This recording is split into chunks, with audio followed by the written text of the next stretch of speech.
Hello! Hello, and welcome. Hello, Chronic Snake. Hello, Lobsol, Jeff, Phil. Thank you guys for joining me on birthday stream. An excuse for me to play all the games I want to play and not feel bad about it. I actually forgot to plug in my headphones because I'm a dork and an idiot, but I was distracted with my new fancy toy, which I will have to show you guys in one sec. Let's plug these in. I hope everybody had a good holiday. I'm gonna unplug that.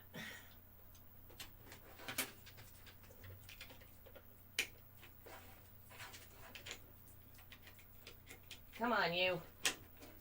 Get in there. Okay. Yes, nice shirt, right? I got this shirt for my birthday. My brother and sister-in-law.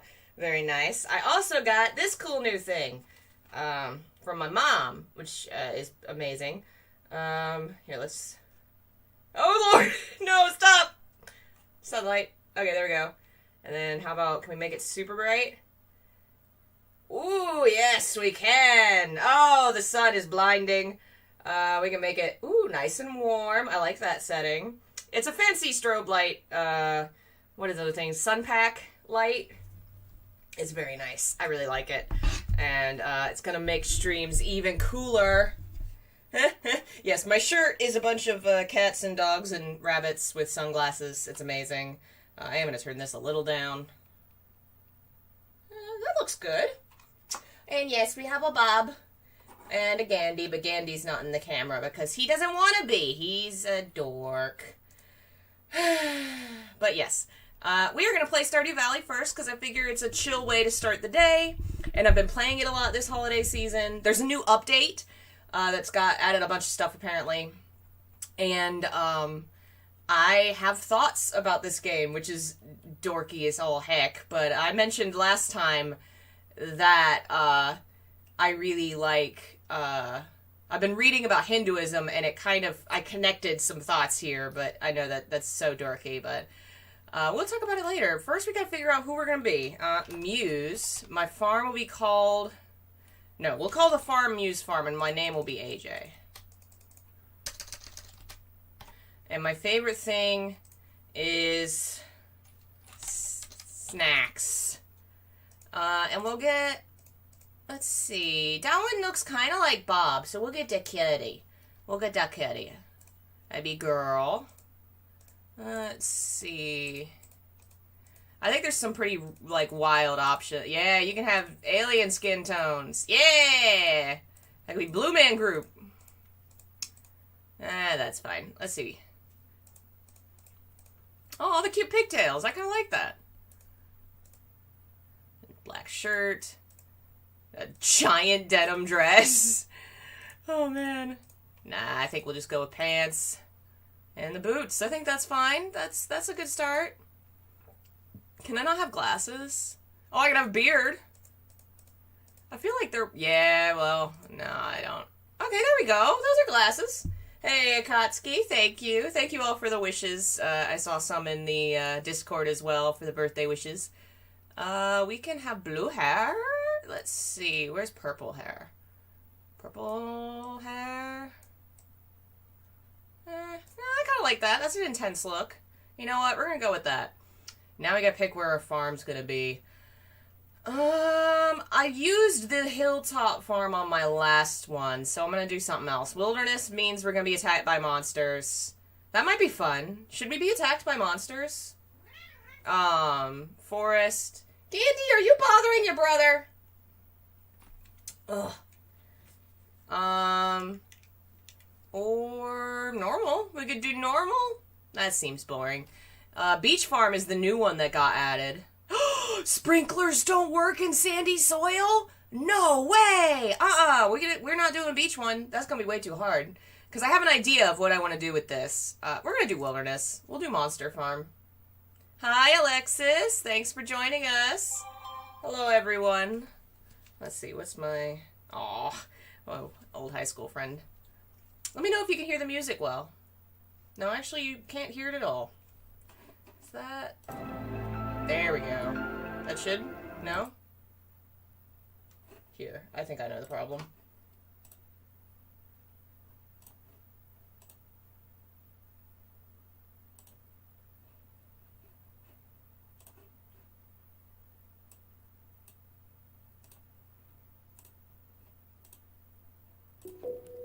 There we go. Sorry about that. Ah, Grandpa, you and your silly bed. Thank you, Hobbit Potato. Welcome, folks. Pathologic 2 win. I don't know about all that. One day I will probably play those games. I do own the first one. Oh, Grandpa. Oh, I didn't notice he's got that symbol up there. You can buy that symbol on the farm. I wonder if it means anything. That's a little Junimo. And a sword, because apparently Grandpa was a badass. Apparently. So, XX years later,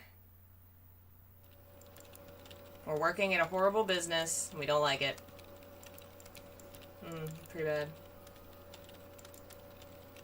Terminated. That's, sounds violent. What's that man doing? I don't like that man's look. No. And obviously Joja's supposed to be, like, Walmart. Screw Joja. Oh, no. That man was, very terminated, it seems. Very bad.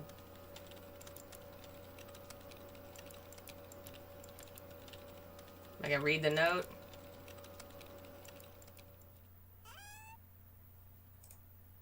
If you're reading this, you must be in dire need of a change. The same thing happened to me long ago. I'd lost sight of what mattered most. Real connections with people and nature. So I dropped everything and moved to a place where I truly belong. I've enclosed the deed to the place, my pride and joy. Muse Farm in Stardew Valley on the southern coast. It's the perfect place to start your new life.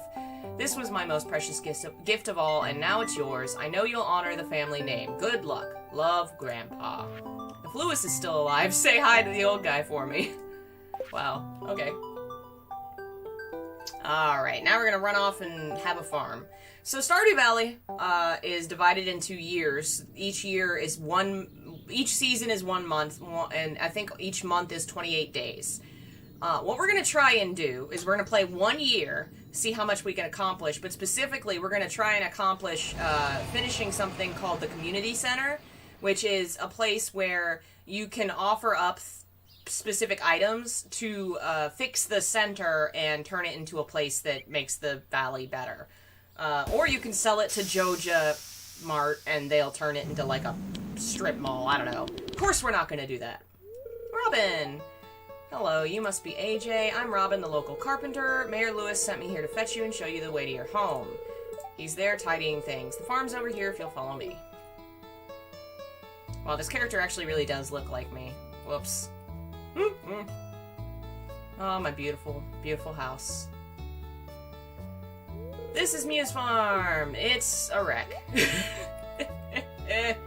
You can get married, right? Yeah, and you can marry men, women, whoever. There's like 6 bachelors and 6 bachelorettes. And then you can have 2 kids. Which I've never actually done. I feel like all my favorite characters in this game are not eligible people. So I've never gotten married in this one. I have put in like 200 hours in this game, but they've added a bunch of new stuff to it, so there's a lot more to do. The Switch hasn't gotten the update yet, but it's supposed to in January. The new farmer. Yes, yes, give me my tools and let me work. Yes, you're the mayor, everyone's asking about you, it's quite a big deal, people move in. I am a big deal, I know. Yes, you're moving into your grandfather's cottage. It's very rustic. That is a term that means apparently falling apart. Does it have a fourth wall-breaking theater group? Unfortunately, I don't think it does. Krusty might be a little more apt. I really like Robin, but unfortunately Robin is married. She's the carpenter. Don't listen to her, AJ. She's trying to make you dissatisfied so you buy her house upgrades. Why does Robin have elf ears? You can't just ask people why they're elves, Akatsuki. You must be tired. Get some rest. Yes, tomorrow I shall explore, and I shall do things. Yes. I shall cut down all these trees. Oh, I almost forgot. If you have anything to sell, put it in the box. And then the magic selling things fairy will take it from the box and leave money. Aw, hi Mars. Hi Tintin. Happy New Year, everyone. Thanks for joining us. Alright, time for speed run. Speed run the community center. Hi, Alan. Thank you. Oh, I have a present. Run his shift. Okay. Oh, no. How do I... Oh, okay, right-click. Parsnips, thank you. You received 15 parsnips. Here's a little something to get you started. Mayor Lewis Journal. Getting started. Cultivate and harvest a parsnip. Greet all the people in town. I will do this thing. Oh, my house is nice and creepy. Look at all the little creepy decorations. That's cute. I guess that's because I picked Monster House. Aw, hi Gabriel. Happy New Year. Hopefully everyone's having a decent one. It's been a while since I have played this on PC, so this is gonna be a learning curve. But first of all, we gotta clean up this junky place. Grandpa left me a trash can, apparently. Trash can of a house. Can't even plant my parsnips. What were you thinking, Grandpa? So, did everybody remember the other day when I said I kind of wanted to do a video on Stardew Valley because I made some connections to Hinduism? And we all understood it and I didn't need to explain it, but I thought maybe I could explain it because it's all I've been thinking about is reading about that. That's been kind of one of the major ones that I hadn't read a lot about, so I decided to start, well, and I got the Bhagavad Gita recently, which is one of the many books that Hinduism considers sacred. They don't have like a formative sacred text or a formative leader the way that a lot of religions do. They have like 3 million formative texts and a lot of people that matter and a lot of gods. And you can kind of worship all or none of them, actually, which is really interesting. You can be a Hindu and not really worship a god at all, which is fascinating. Hello, Neil. Thanks for joining us. What did I get for Christmas and my birthday? Well, I got this... Oh, I should show the new folks. I got this fancy light. Woo! It does fancy things. Oh, I should probably pause game when I do that. I got this cool t-shirt. I got the new Kingdom Hearts game, which I'm majorly excited about. Technically, this microphone was also a Christmas gift, but my mom gave it to me early because my old one was garbage. What else? I got some books and some horror movies, because y'all know me, and so does my family. They know I love horror. Yeah, I think those are the major things. A lot of clothes, stuff I needed, you know. But yeah. So, Hinduism is like 1,000 billion years old. Not that old, but technically it's like 3,000, if I remember right. There's a lot of ancient pottery and stuff that kind of reveals that it's been around for a while, the names and some of the ideas and things, though it's evolved and changed a lot over time. But it's a very metaphysical religion in the sense that to really understand the ideas behind Hinduism, especially for like a Western Christian audience, you have to kind of change how you think about yourself. It's a very different way of looking at your identity and your relation to the universe. And a good way to kind of compare it and process it is a video game. Stardew Valley just happens to be, like, in my opinion, the most perfect version of that idea. Wait, before I do my plants, how do I do my menu? There we go. Alright, can I craft? Can I craft? I can't craft any... Well, I guess I have to practice crafting other things first. I was gonna make some fertilizer to make good crops, but oh well. So, Hinduism starts with the idea of what are we and kind of where are we, where we come from. In the video game Stardew Valley, I am in a world, a fictional world of this game. How I interact with the game is through my avatar. The avatar is not me, per se, but it's how I interact with the world. It is how I am identified. It is the tool that I use to move through and perform tasks and work and do things. Hinduism sees the physical body and the physical realm that way. I am not this body. I am an eternal soul, an Atman, that exists within and without this body. This is just an avatar, a kind of a suit or a tool that I use to navigate the physical realm. The spiritual realm is where we really exist. It is around us, within us, everywhere. I am apparently exhausted. Dagnabbit! Alright, let's go foraging. And so a good way of thinking of it is the comparison of the eternal soul would be this, me right here, and then the material world is the game I'm playing. So it's kind of like if you imagine that your soul is something beyond us within this universe, kind of manipulating this body. One of the many practices of Hinduism is starting to kind of refer to yourself in the third person, to really focus on the idea that you are not the body, you are not this name, this identity, you are an eternal Atman beyond this identity that's always existed and will always exist, and has been identified by many different names and identities and places all throughout time, and always will be.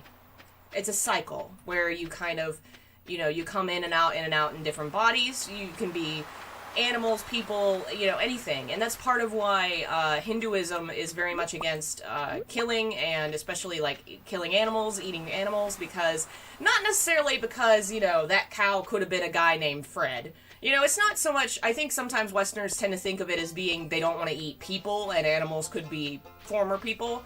It's more that all of us are divine. The Atman is a spark of the divine source, Brahman. And Brahman is everything. Brahman is all. And so all of us have this spark of the divine. We are all divine. So is every animal. So you would be killing and eating the divine, which is wrong. You shouldn't do that, because everything is divine. This idea that, in Christianity, God is out there and created this. In Hinduism, Brahman is this. Brahman is everything. Brahman created this and is this. Think of it like the atmosphere, where, it's kind of like, in our minds, we kind of think of the atmosphere as like out there, but it actually permeates everything. And so does Brahman. I am going to keep accidentally using the left stick to try and do things. We gotta go sleep. We're tired. Time for sleep. See, I really do. I've been reading up on this stuff because I know a lot of video games, Shin Megami Tensei, Final Fantasy, a lot of them reference it, and I wanted to get more involved in knowing it. Aw, hi, Nacho. Bye. See you later, hopefully. Okay, pause. Game.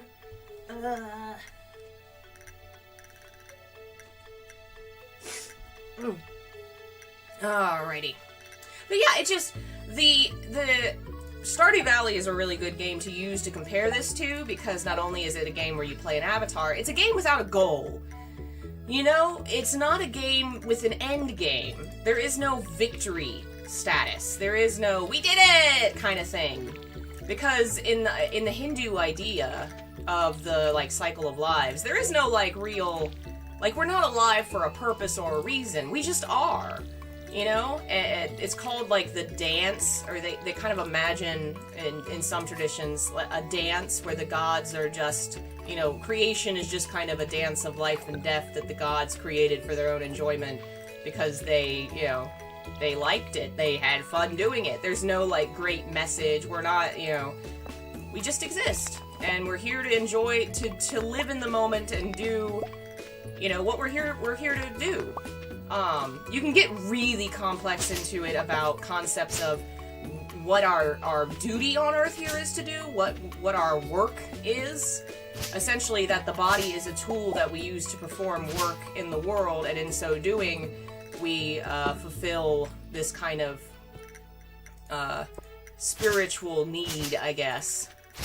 And it does, tie into the history of the caste system and everything over there, which has been changing and evolving in modern days. But the Bhagavad Gita, which I read, is really involved in the metaphysical aspects and the, what is a soul, why is a soul, what's a soul supposed to do, It's actually really interesting, the concept of the book. It's one book in a set of, 18, I believe called the Mahabharata, which is it's like the world's longest epic poem.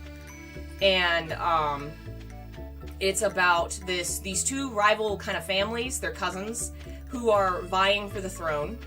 The five brothers, the Pandavas, are the good guys, because they got Vishnu, Krishna, the god, on their side. Krishna is the human avatar of Vishnu, because the gods also have avatars. He's on their side, he's like, yeah, let's do this! But his best friend, and Arjuna, that's his name, He sees that they're having this war on which family's gonna rule, and Arjuna's like, I don't know, man. This is kind of sucky. You know, I don't kind of really want to kill my friends. And then, the god, Krishna, steps aside and says, listen, let me tell you about the universe and God and stuff. And then when we're done, you'll feel way better about having a war. And he's like, okay, cool, let's talk war. It's kind of like, from a modern perspective, it's really strange to see a god advocating, especially in a traditional, like, I feel like a religion that advocates all life is divine, that this god is saying, it's cool to kill these dudes because God says so. But you also have to remember that this is an ancient text that was kind of advocating, you know, obeying the traditional hierarchy of society, you know? But it was really lovely text. Had a lot of it's a lot to parse, but there's a lot of translations and things out there kind of explaining it that make it a lot easier. Alright, got my potatoes. In the beginning of this game, it really is just a lot of, oh god, I need money, I better plant shit. Aw, thank you. Thank you, Jeff, for the support. Alright, gotta plant my plants. So yeah, the interesting thing about Hinduism, and this is a little bit of a more modern edition. Hello, Kiriel and Twin Tails, thanks for joining us. I am a Capricorn, indeed. And I think I'm a year of the dog, maybe? Either rooster or dog. I don't remember. Because it changes, it changes in, like, February. So I might be a dog, I think. I don't remember. Anyway. So, Hinduism says that the soul, the Atman, is the real life. Atman does not die, so we do not die. Our body dies, and then our soul just takes on a new body. It's kind of like a meter, where the moment you die, however much karma you've accrued determines which way you go. You know, karma being work. Talking earlier about how work, your body is kind of a tool and you're supposed to do certain kinds of work. That is kind of what accumulates into karma, depending on how you perform in the world. You think of work as being like the things you use your body to do. Work could be, being active in your community. Like, it doesn't have to actually mean a job. It's what you do with your body and how that affects the community and the world around you. And that can accumulate karma. Now, karma doesn't have to accumulate. Karma accumulates when you do perform actions with oh man, my inventory in this stinks! You know what we need? You know what we need before we keep going? Alright. We're gonna go over here. Aha! Create a chest! Shoot! Alright, we'll get rid of the sap. Sap's easy to get. We don't really need it for much but fertilizer. Put that there. Alright, box. Put my wood in the box. And then we'll sell the other stuff, because we don't need that for crafting right now. Alright, so, what was I saying? Work. It's not just that you, like, do a good deed and you get good karma, like, you perform a good work and you get good karma. It's very much influenced by, how to word this? The, intentions, in a sense. If you do a deed with, attachment in your heart, you do something because you want something to happen, then you're setting the stage for, bad things to happen. Essentially, if you study really hard to pass a test, and you do so because you're really attached, you really want to succeed, and if you fail, you're going to be majorly disappointed. And then you do fail, and you're disappointed, you're angry, you're upset, and then you lash out at somebody verbally because you're stressed and you're upset. Well, that's a little bit of bad karma there, because you let your attachment to the end result of your action influence and affect you enough to make you emotional and feel bad, and then you lashed out at somebody. That's bad karma.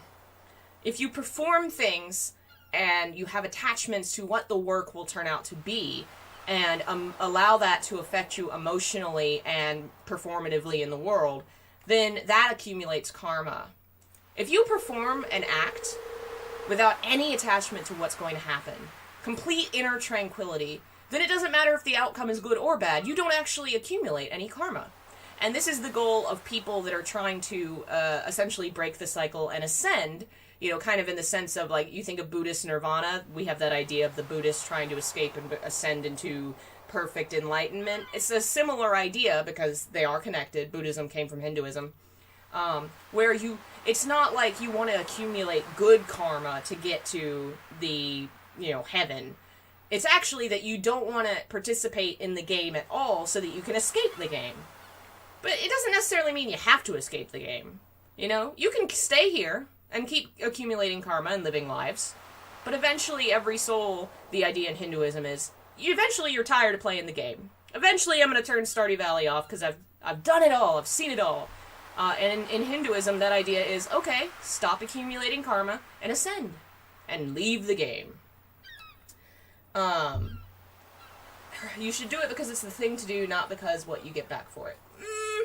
That's kind of the Christian view, and that's why I say this is very hard for a lot of Westerners and Christian folks to process.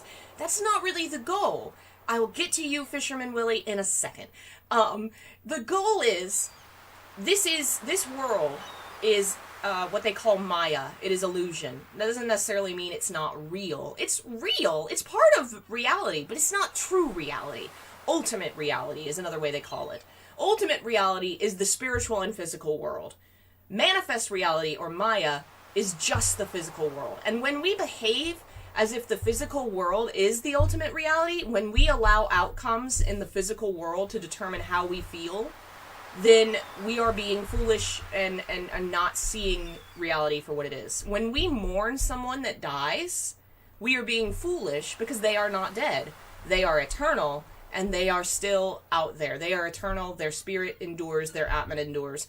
So the Hindu person would say, there's no need to mourn, they are eternal and do not die, it would be foolish to mourn them. And in the same way, being attached to the results of your work is foolish because this is not the real ultimate reality. Whether you fail or succeed does not actually affect your Atman. You will always exist and be eternal, whether you pass that test or not. It does not matter. That doesn't mean that being good or bad does not matter. Being, you know, part of the idea of ascending, you have to behave ethically, and there are rules as to what ethics you have to be, you know, to follow. But the idea of attachment isn't about good or bad so much as it is seeing the world for what it is. It is a transitory, it is not permanent. It does not matter as much as ultimate reality, as Atman, as our soul matters. So don't let it affect you that badly. It's a lot for Christians, I think, to process. And it took me a little while to kind of wrap my head around it. But it is kind of similar to the idea of, if I fail in Stardew Valley like if my plant dies, or I don't catch that fish, it doesn't actually affect me here. No effect. Same idea in Hinduism, in the idea that anything that happens to my physical body doesn't actually affect me. I'm the Atman. I'm eternal. I'm immortal. I will not be affected by anything in the physical world. Alright, let's get back to Fishy Man, who is going to give me fishing rod. I like Willy. I love fishing in this game. I'm better at fishing in the Switch version, but this is also fun. Still trying to unwind. Oh, from a month on the salty seas. Big haul, sold a lot of fish. Saved enough to buy me a new rod, so he's gonna give me his old rod. Excuse me. Fishing in this game is infamously hard. I've kind of gotten the hang of it, I think. But, we'll see how I am on the PC. It's been a while since I've done it here. Hey, Joe. Happy 2021, everybody. Good water in the valley, all kinds of fish.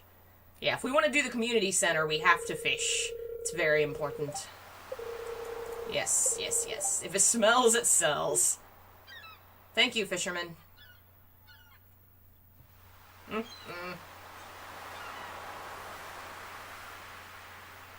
Alright. We have a fishing rod, and we can't use it right now because we're all out of energy, but that's okay. Let's go check out the community center. I can make show y'all what we're gonna be working towards, if possible. I don't know. I don't want anything to do with this man's old rod. Come on!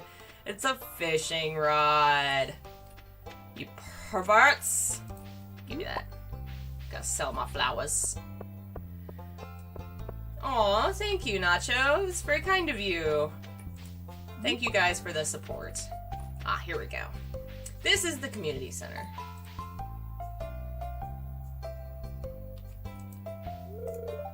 Oh, I can't do anything with it yet? It unlocks at some point. So this is the community center, and inside there are 6 different kind of missions you have to complete.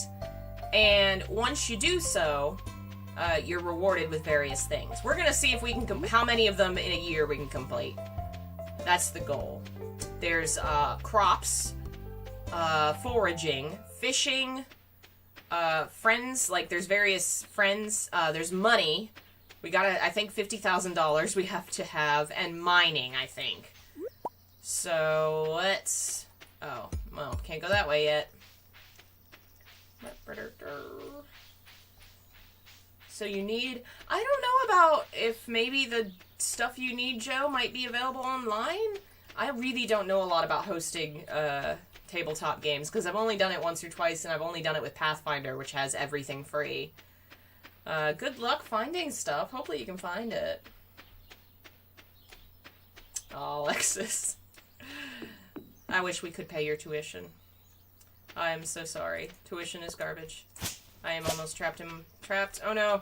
Oh no, my energy's so low. Can I make it back to my house? Okay, I made it back to my house. I don't actually know what happens if you pass out. If you pass out in the mine, somebody saves you and brings you back. But I don't know what happens if you pass out on your farm. Okay. We gotta have one of these, and one of those. And that will finish foraging for the springtime. So that's springtime foraging done! And then we can sell all these. There we go. Get a little bit of money. Little bit.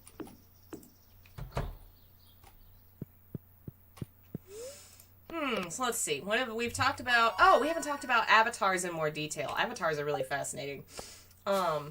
So avatars, as I've said, or I think avatara in the Hindu parlance. I don't know, that was one of the ones I saw. There's a million different terms for everything. In part because Hinduism has so many splinters to it. You think about Christianity with Catholicism and Protestants, and we don't hold a candle to the thousands of iteration of Hinduism. It's very hard for me to sit here and say Hinduism is this, because it could be so many things. They don't even always agree on, like, what will help you to ascend and what is karma or not karma, or what is a god or not a god. It's very hard to have a universal idea of the concepts that they have. There's very few things that I can say are universal.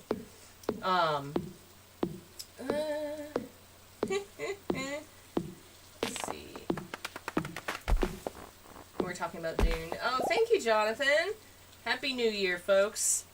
One of the things that they do kind of believe in is the concept of the avatar, where our physical body is our avatar, and the gods themselves are often seen as avatars, in the sense that there's kind of 2 schools of thought in Hinduism, where you have the transcendentalist and non-transcendentalist, where there's this idea that the energy of the universe, the ultimate reality, the Brahman of the universe, is the kind of godlike power, the Godhead, that gives us all life, that created everything. It is the God in a very, kind of like the Force in Star Wars, or, you know, any of those kind of, like, energies, the life stream in Final Fantasy VII. That is Brahman in its most basic sense. But human beings have a hard time identifying with something that's so impersonal. And so the gods have avatars. Brahman takes on the form of certain avatars that represent aspects of reality. Oh boy, here comes fish. Oh no, oh no. Oh, the bar's so much smaller on this one. Oh, I'm used to my good rod. This may be hard. No, no. Okay. So when the common folk need something to worship and need to, be able to identify with something, they will worship a avatar like Kali or Vishnu or Shiva, which is just an incarnation of Brahman. And so when Christian missionaries arrived around the 16th century, it's only been very recently that Christians have interacted with Hinduism. There were some folks that were like trying to convert to Christianity and trying to like influence their Hinduism with Christianity or stuff like that. But there was also a guy that said, well, it seems that every god is God. It is just your path to God. Essentially saying that every religion in the world is true because they're all avatars of Brahman. Christ is Brahman. Buddha is actually considered Vishnu. They believe, because Buddhism and Hinduism have been interacting for so long, that they have been very, very closely tied. Hindus see the Buddha as an incarnation of the god Vishnu, who is the most important god, the biggest god, in terms of creation. It was originally 3 other dudes. The fascinating thing about Hinduism is that the caste system puts the priest class at the top. And for many, many, many thousands of years, only the priests were allowed to read the sacred books. The consequence of this is the poors created their own books, and their gods became more popular. Because of course they did. Everyone could actually read those books. So when you read the books that the original priests read, the 3 gods that mattered the most are different than the 3 that actually today would be considered the most popular and important, which I believe is like Vishnu, Shiva, and some Brahman, maybe? I'd have to look it back up. I'm still getting together the pantheon in my head. Alright. We're not having very much luck with this fishing hole. Alright, what would help? Well, we still can't mine. We could buy more plants. We do need more crops. Let's go check out what crops we could get. Sorry I've been missing comments. I've just been going off on tangents.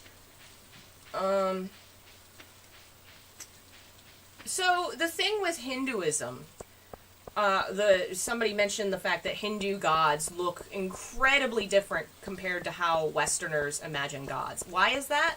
Well, there's a section of... Well, dang it, I can't buy my plants! Alright, let's just forage. There's a section of the Bhagavad Gita where Arjuna asks if he can see Krishna's real godly form. And it is... he has to give Arjuna godly eyes so that he can survive seeing it. And then he shows him. And it is beyond conception. He has too many arms and too many eyes and too much... there's so much to see. And so when Hinduism shows these gods that have multiple faces and multiple arms and legs and things, it's meant to really focus on the overwhelming aspect of these characters where they are so much more than we are. They are everything. They are the physical embodiment of the concept of eternity, of all things. And so they have all arms, all legs, all eyes, all knowledge, all everything. And the multiple limbs is a really easy way to physically personify the concept that they are all. And he very quickly says, please go back to having 2 arms. I can't look at you for so long. It's driving me nuts. It's very, very overwhelming to the human mind to see them in their true godly form. Many of them also have different color skin. I believe Krishna is blue and has a flute that he always plays. There is, of course, a lot of gods that have multiple faces because many of them have multiple different incarnations, sometimes male and female. There's many that actually will be portrayed as having, like, one breast and one, like, they're split down the middle because they have different incarnations of different genders. There's, let's see, there's Kali, I believe, is the one that has the skull necklace. There's this idea that our universe everything is a cycle. we live in the cycle of lives, but the universe is also in a cycle of being created and destroyed. And one day soon, actually, Krishna is going to descend again, and it will be destroyed again. I am not having any luck with these fish. I wonder if I should go buy... I'm going to go see if Fishman's store is open. It may be closed by the time I get to the beach, but I think we need some bait to catch these fish. Go here.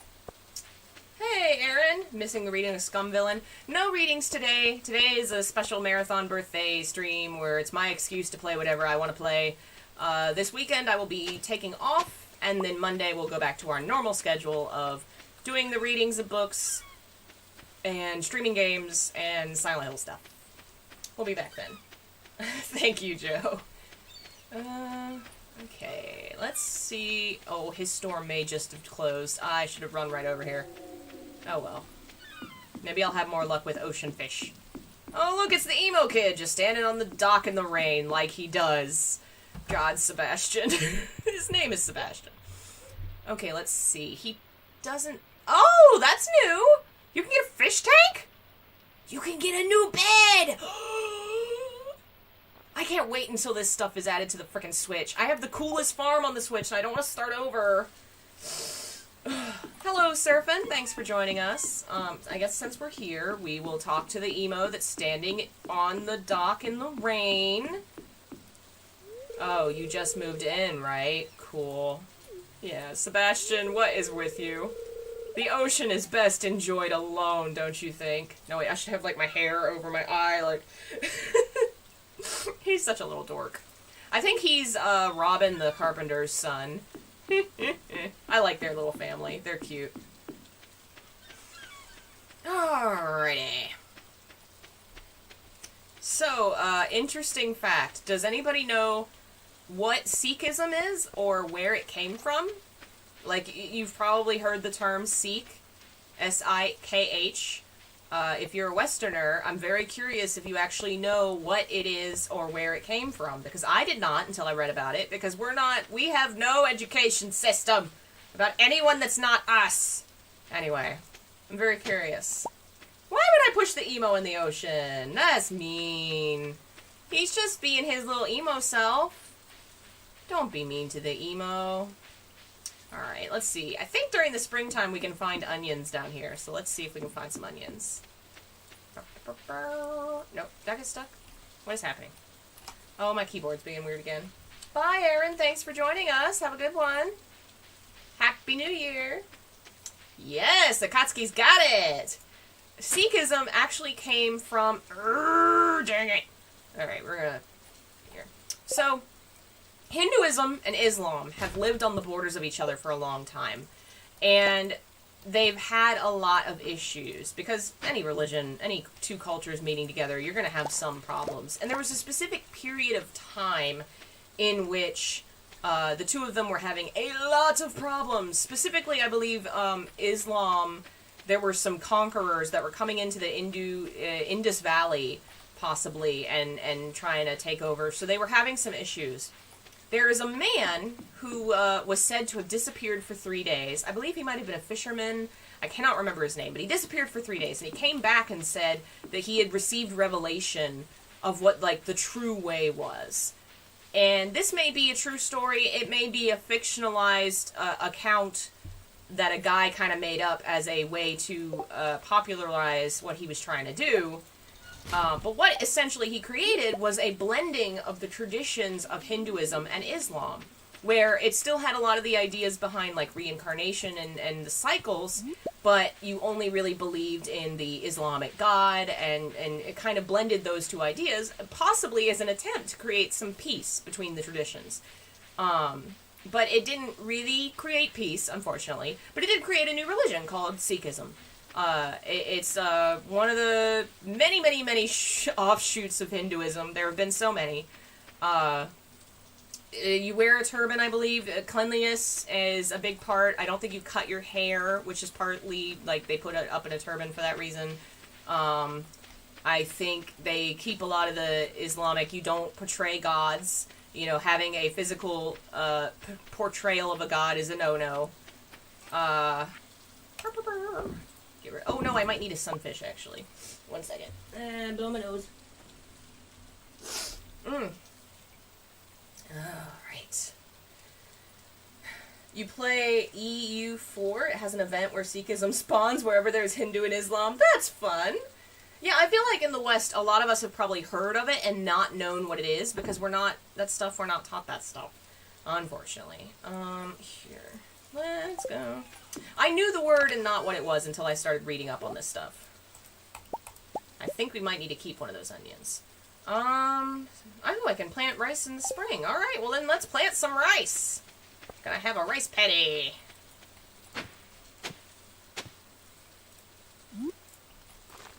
There we go.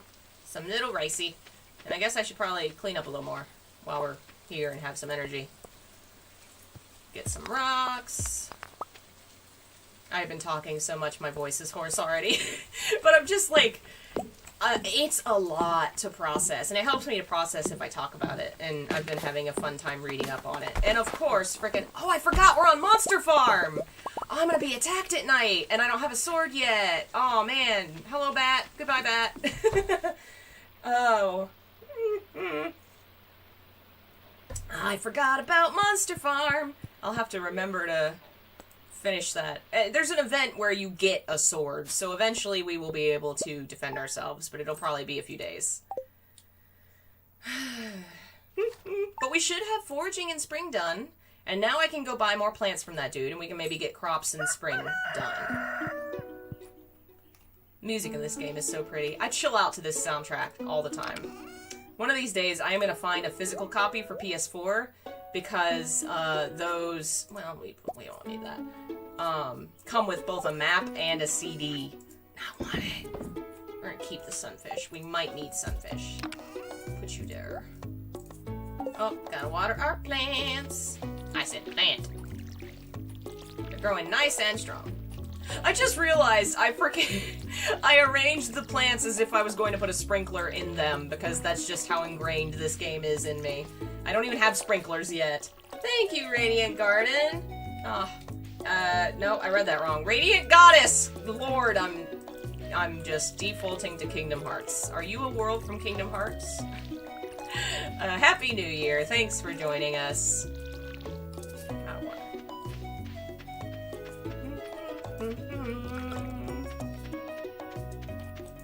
Alrighty, there we go. Let's go buy more plants. Yeah, this game is very charming. It's one of the most relaxing things I've ever played. I love farming games in general, but this one just really hits the mark on just being chill and low-key, you know?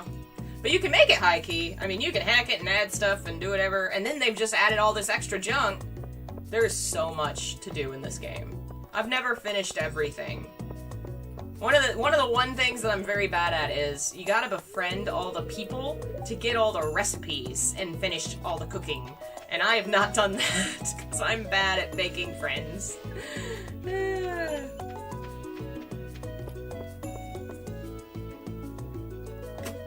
see. We still have an hour until he opens his store, so I will fish. Catch me some river fish. Come on, fish! Yeah! So the Switch doesn't have the new content yet, but he's actually rolling it out in January, which is faster than I thought it would be. Because I play this game mostly on the Switch, because I can take it everywhere. I can play it on the toilet, play it in the bathtub, play it in my niece's bedroom when she's bugging me to hang out with her. Play it everywhere. Come on, fishy! So yeah, I will be very excited when I can play this stuff on my Switch. Yeah, there is an update that is on the Switch that shows what the friends like and don't like. There is new stuff on the Switch from the last update, but the newest one, 1.5, has added a bunch of junk. Apparently there's new quests, there's new items. You can move your bed now. You can move your bed. I must do this immediately. Come on, fish! I forgot how much the basic fishing rod sucks. Fish is usually how I get most of my money, because you can just chill here and catch a bunch of fish, sell them. Oh no. Akatsuki, no. No. Get me Just Dance. No, probably not. I thought about it, but, I think I'm gonna have to, like, prepare my room. Like, I'm gonna have to move the monitor back. I don't know that we're gonna be able to do that without moving everything around. It won't be too bad, but I don't feel like it right now. I think if I put my monitor back there, put the chair over there, and move forward a little, because the bookshelf behind me is actually 2 bookshelves stacked on top of each other, and I don't think it would be a good idea to, like, dance right in front of them. Oh man, I don't think I'm gonna be able to get that treasure chest. This fish went too high. Let's see. Let's see. Maybe I can... Nope. Nope. I'm not gonna be able to get it. This bar is too small. Come on, fish. Hang out next to the fish. No. Okay. Now if I just get the fish. Get the fish. Fish! Stay. Stay, fish. Fish. Stay. Fish. Fish. Yeah! I got the fish! Awesome. I got a smallmouth bass. And some bait! Oh, this freaking rod is so shitty I can't use bait. Great. Well, I guess I'll just hang on to that for now. Let's go buy plants.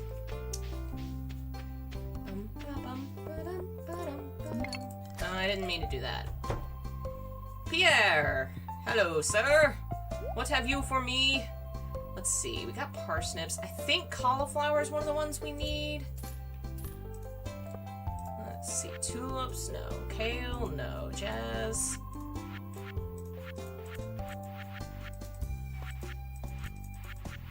We are actually gonna need trees. Dang. Oh, man. Because the apple only grows... No, apple's in the fall. Okay. We need apple. We need pomegranate. We can get away without the peach, the orange. Okay. I think we can skip the early trees, but we're gonna have to get some later trees if we want to finish everything in a year. Potatoes. I got potatoes. Okay, we might need beans then. Because it's like 4 crops. We got parsnips. I already bought potatoes, so cauliflower, beans should finish us off, I think. Time for planting! I wonder if the center is open yet. Eventually, I think the mayor opens it and you can go inside and poke around. Come on, mayor. Gosh darn it. When will you open it? Actually, it might be a scripted event, so eventually we'll just come over here and I think he'll open it. And then I'll be able to check what it is we're trying to catch. I don't remember what fish I need. Except for the walleye, because that took me forever. The walleye can only be caught on rainy afternoons in the fall. It took me 2 years to figure that out. And then I finally finished my fish. Alright. Time for plant. Nope, nope.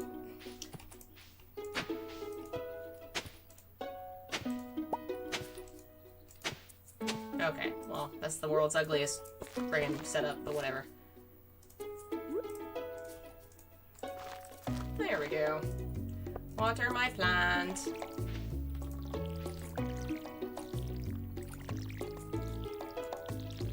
Alright! We have all the plants we need. We have all of the foraging. Gotta catch some spring fish. Put you there in case we need you. Alright, let's see. We'll go down to the lake. See what we catch. Probably should be trying to save up some money for barn and... Man, we're not gonna be able to get to that, I don't think. Because to get all the animals, you need a deluxe barn and a deluxe coop. And that's a lot of money. I don't know if we'll make that in a year. We'll try. Man, this farm has a lot of water. I don't think it typically has this much. I like it. It's pretty. I picked the river farm, but the rivers are only ever full of trash. I never get fish. What is it, Thursday? On Fridays and Sundays, a weird lady shows up in the forest to sell you things. Hi, Jazz. Jazz is just a kid that likes to jump rope in the forest. Like you do. Grab me these. Oh, there's the wizard tower. I don't think I can go in there yet. You know how every farm town has to have a wizard? I don't know about y'all, but all the farming towns in my area have wizards. Guess I could chop some wood. Always need wood.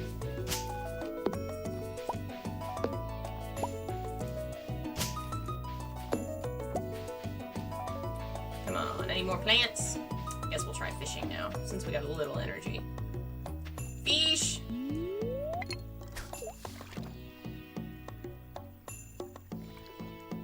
Come on, fish. Bite my rod! Do it! Cowards! Yeah. Oh, man! But it went beep beep! It went beep beep! Why am I so bad at this on the PC? I swear I can catch fish all the time on the Switch. I don't know what the difference is.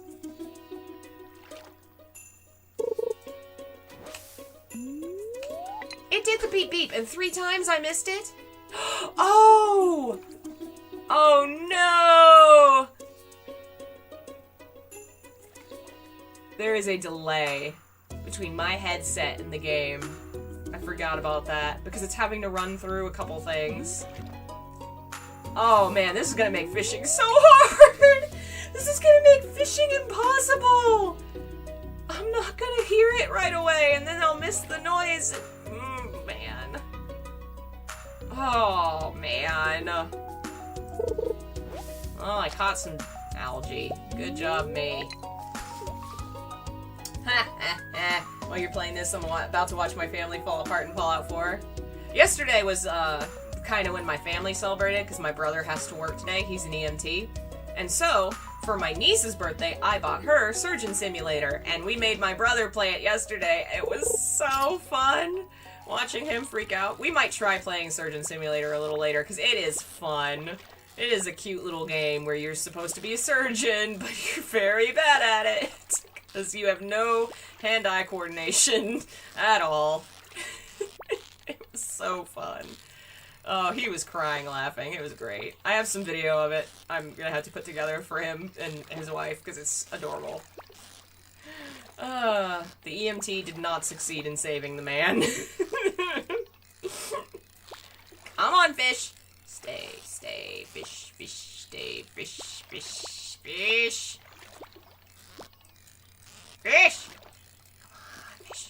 Come on, fish! Fish! Chub! We need that one! Get rid of you. Give me Chub. Yeah! Alright, my energy's low. And, my inventory is full. So I guess we can do axe. Get some more wood. Give me that. Give me the wood. What the heck? Why are you not? Oh, there we go. And now my bar is shaking. Alright, I'll go home.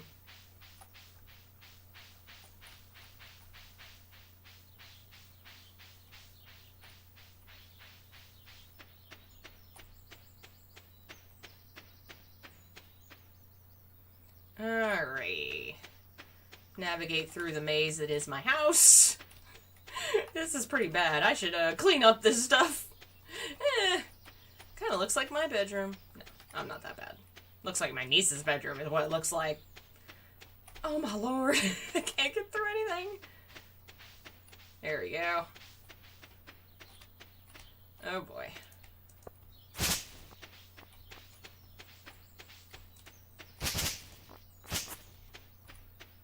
Alright, there we go. To bed! Oh wait, no.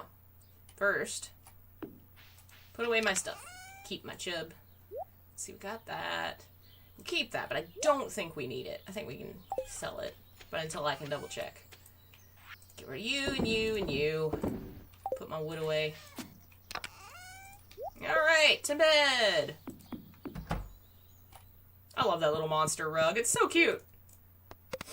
I'm sad I didn't pick a monster house in my other one. I picked the river house, and it was... No, I didn't pick the river. I picked the mining house. That's what I did. But it has a... No wonder the river that runs through it only has trash.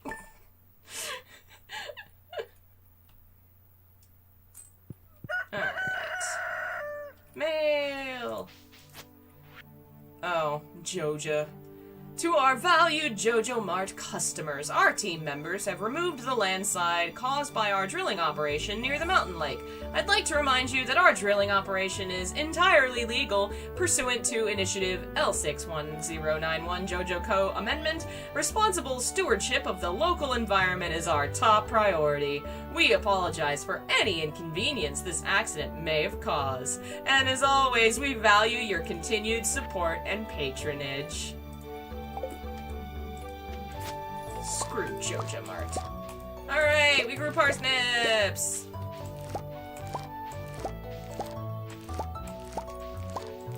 Alright.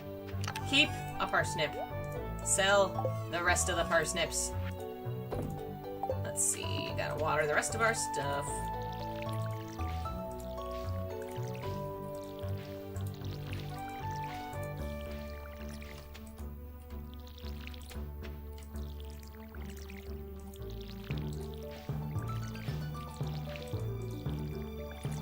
Alright. Now, I think that the landslide's gone. We can go investigate the mines.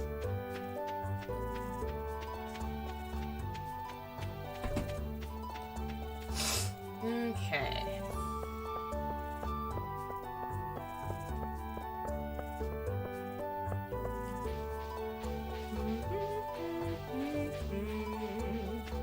This music's so chill. I love it.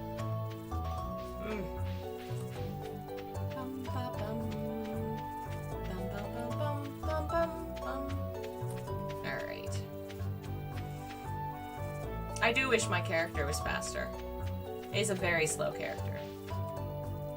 Oh yeah, and that's default. This is default speed. This is running. This is wild. Run faster! Yay, mine.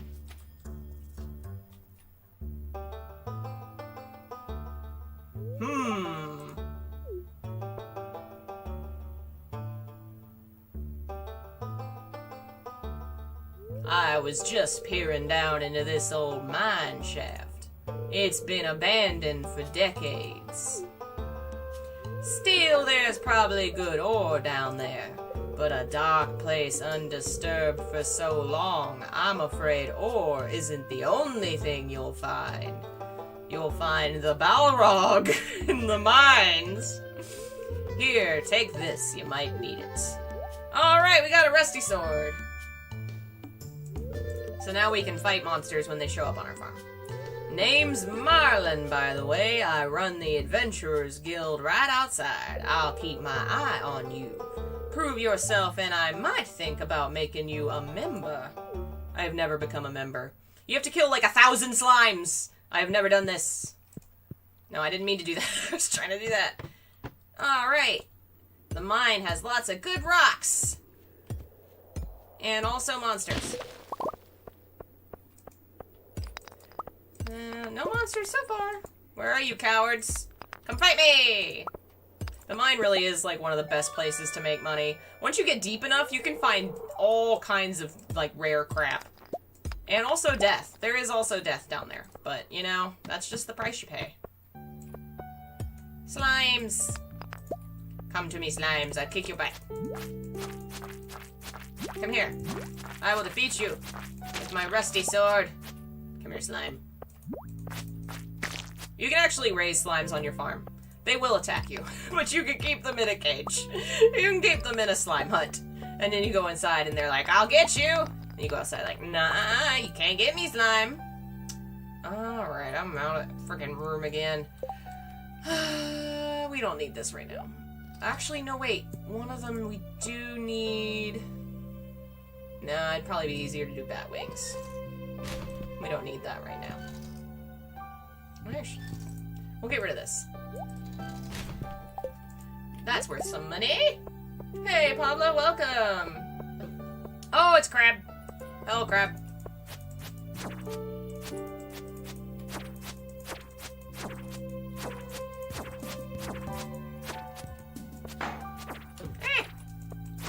Aha, I am victorious. An earth crystal. Let's see if we can... Well, I guess ore is not very important right now, because I can't even do anything with it. Oh, and I can't get the bug meat. I actually didn't... I think the ladder opened up over here. Here we go.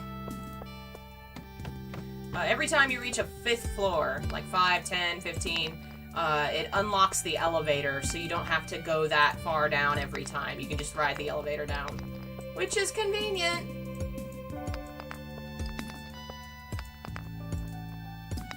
Let's see. And I don't think the sword actually does take energy from you, so it's a good way to, you know, destroy things that you typically have to destroy with your scythe and not waste energy. Alright, we're gonna get rid of that and that. Coal is rarer than ore, so... No, I didn't want that! I wanted the topaz! Thank you! Give me that topaz! Oh, I see a slime. Slime time! How dare you ooze on me! I will vanquish you. And now I will find the ladder. Hopefully before I run out of energy. Yeah! One more floor. That is a lot of rocks. Slime. Oh, many slimes. So many slimes! It really is slime time. Come here, slimes.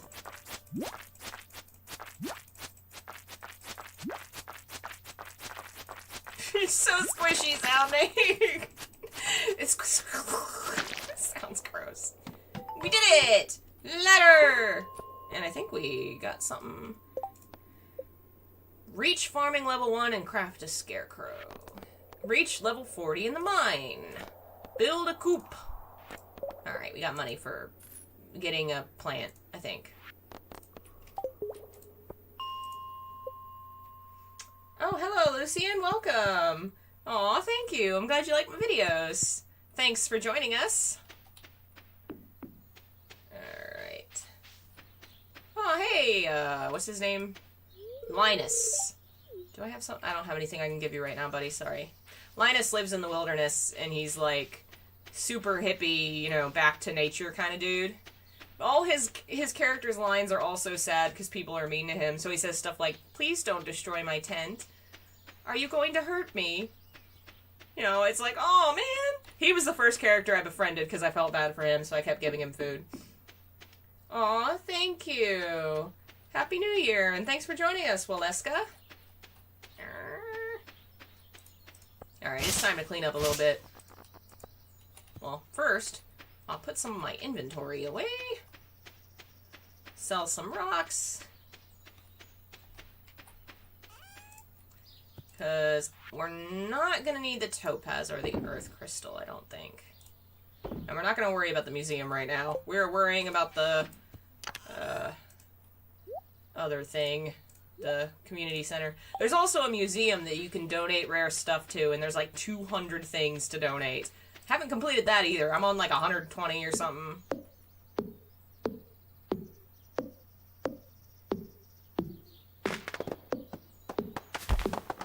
There we go. Let's do some rocks. Clear away the junk.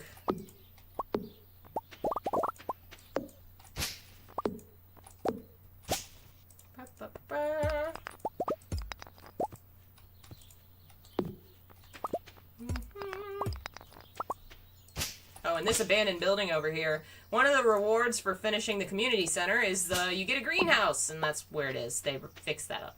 So then you can grow plants all year, no matter the season. Did I eat? Yeah, I had some oatmeal. Are we going to do cake later? We're going to do pie. My family bought me a blueberry pie because I love blueberry pie. Hey, Berserker, thanks for joining us. We've had so much junk, man, because, you know, it's my niece's birthday 2 days ago, and then we had Christmas the few days before that, so we've had pie and cake, and, oh man, so much junk. Alright, I am going to step away for a second, probably grab another cup of coffee, and then we will be back with more Stardew Valley.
So,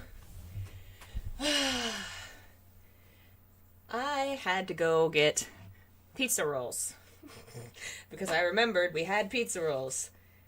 And coffee and pizza rolls sounds delicious.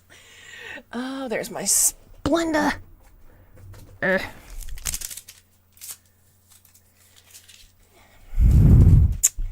Why not?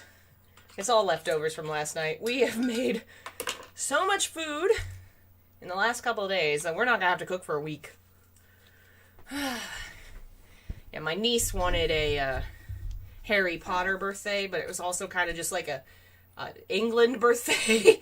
She had high tea, and so her mama made all these fancy little cakes and desserts and cookies and tea things, biscuits. And then yesterday for me, we just threw out a bunch of, like, you know, appetizers.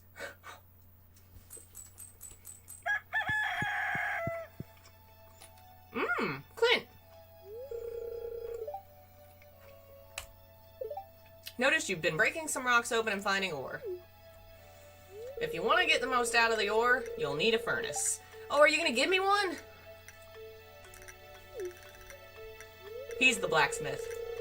Thanks, buddy.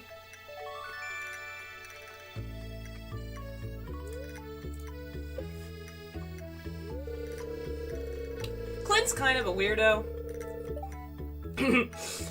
He's always talking about being lonely. And one of the quests is that you give Emily... I'm choking on pizza roll.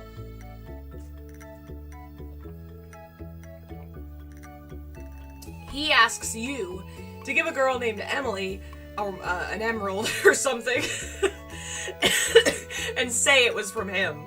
Which, like, weird.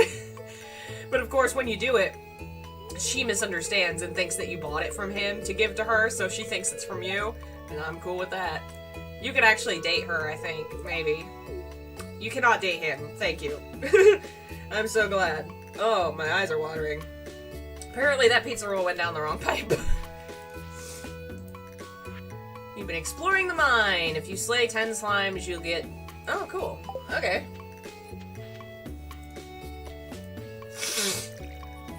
I thought you had to do a lot more to get part of the guild or whatever. I guess that's just extra stuff. There's a list in there of monsters that you can defeat, and if you do a certain number of each one, you get a reward.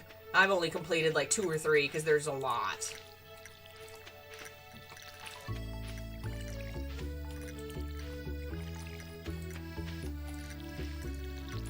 There we go. Alright. Oh, we got $1,000! Nice!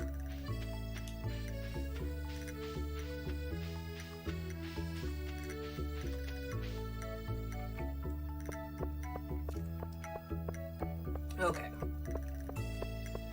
7 a.m. We can't go to Pierre's yet. Let's go to the beach. Let's go to the beach. And see if we can forage anything. Maybe try some ocean fishing. That's a good idea. Oh, I'm already full up on crap. I keep forgetting my inventory is so low right now.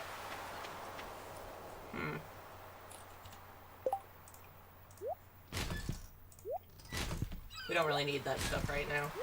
Wood, we'll keep.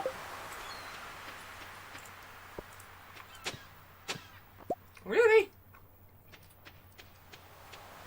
Alright, fishing time! Ah! The connection between Hinduism and Stardew Valley. So, oh, Bobby! You sat up! Good morning! I missed it. I was talking about how in Hinduism there's this very metaphysical belief about who we are, our identity, and the fact that most people tend to associate me, as being their body, themself. We think of ourselves as this physical form. In reality, who we are is our Atman, our eternal soul. And that exists both within this form, without this form. It is everywhere. It is a part of kind of the life stream, sort of, that is called Brahman. And is the divine force that powers everything. This body's just an avatar. It is just a physical suit we use to interact with the physical world. allows us to manifest here. In the same way that when I play Stardew Valley, I have to take on the avatar of the main character to be able to interact with anything. That's how Hinduism sees the physical form. And it is a pretty easy way to kind of connect... I keep moving my hand away when there's a fish. Connect the idea of having a physical form to interact with a kind of illusory world. Stardew Valley is not a real world, but I can interact with it and do things in it with my avatar. In the same way, the physical reality is not really the real reality. It is not ultimate reality, but I can interact with it and exist in it with my physical form. When my physical form dies, I don't die. I got a halibut! That's a rare one. I don't die because my Atman, my soul, is eternal. And it exists forever. It has always existed. It will always exist. It will not die when my body dies. So there's no need to be sad when people die because they're still here. They're still around. Nothing dies. It is all eternal. Which, I don't know enough about science to really connect it to that, but I feel like there's some interesting parallels in the fact that, like, thousands of years ago, Hinduism kind of came up with the idea of nothing is destroyed, it is just recreated and remade in a different form. And then also we now know about atoms, and the fact that, like, energy and matter doesn't really be destroyed, it's just kind of changed. Like, I don't know enough about science to connect these things, but I'm sure there's an interesting discussion to be had. No, Bob, come back. Bob was very brave yesterday. Because we've been celebrating and doing stuff, I've been hanging out downstairs. And hanging out with my family. Bob does not usually like leaving my room because that is his domain. That's where he feels safe. And also there are dogs downstairs. So we locked the dogs in their bedrooms and kind of left the gate open and chilled downstairs to see what would happen. Eventually my niece got bored and just went upstairs and grabbed Bob and brought him down. And to our shock, Bob stayed. And he hung out with us for a while and he kind of sniffed around like, where are the dogs? Are there dogs? Okay, there's no dogs. And then he hung out downstairs all day. It was super cute. He was very jumpy because that's how he is. But he came downstairs like a brave boy. Very brave Bobbo. Herring! Alright, I think I'm gonna have to throw away probably that clay. Oh, or seaweed. Oh, we don't need seaweed. Bob, you can't leave. Why do you want door open now? Bob. Bob! Candy, are you come hang out? Come here. Candy was a bad boy. We were hanging out in my mom's room at midnight watching the ball drop. All the animals were in the room with us. Not my brother's dog, because that's the one that doesn't get along with Bob. But Lola and Bob can get along. They were chilling. And we were watching that, and suddenly we all hear and all this rustling, and we look, and Gandalf has half shoved his head inside the dog food bag. He's decided that dog food's delicious, and we're having to keep it from him now. Dumb cat. Dumb cat. Hello, dumb cat. Hi. Hello. How you do? We think he likes the dog food because it's salmon flavored. He says, I would like fish. Yes? Unfortunately, you have to be on special medicated food because you have a bad bladder. And if you don't eat the special food, you'll get so bad. Bad times. He has had to go to the doctor twice because of, bladder infections, basically? I don't remember the official term. But the medication, the food he's on, fixed the problem. Apparently it's very common in male cats. But he keeps wanting to eat plants and books and dog food and human food. You're bad. You're bad. Yeah. Yeah, you're bad. Yeah. You're bad cat. Oh, there's Evelyn. We should say hi. Hi, old lady. I think she gives you a recipe at some point. Why, hello, and welcome to our little community, dear. You can call me Granny if you like. You're not my granny, lady. I'm sorry. Oh, you aren't exactly how I imagined, but that's okay. I'm Jody. It's a quiet little town, so it's very exciting when someone new moves in. Having a farmer could really change things. Hello, you must be AJ, the new farmer. I'm Caroline. I love that Caroline is like a mom, but she has green hair. Like, Jody looks like the most mom-ass person with the ponytail and the brown hair and everything, but then there's Caroline, looking like an anime character. Oh, where did my cloth go? Alrighty. I guess we'll go up here and check this place out one more time. I don't remember what triggers the whole event where the community center opens up, so I'm just gonna keep popping my head up here. Ooh, flowers! That I can't pick up.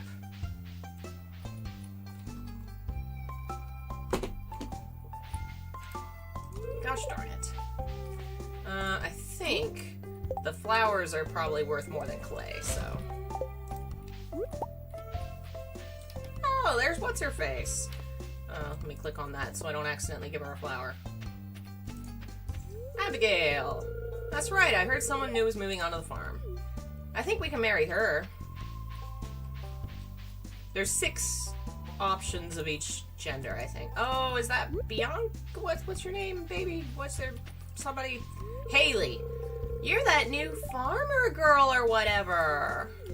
Yeah, I'm not that big a fan of Haley. She's fine.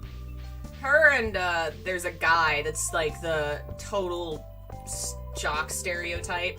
The two of them are obviously supposed to be those kind of small town, popular kind of archetypes. And they're fine, but they're not my favorite. Okay. Let's see.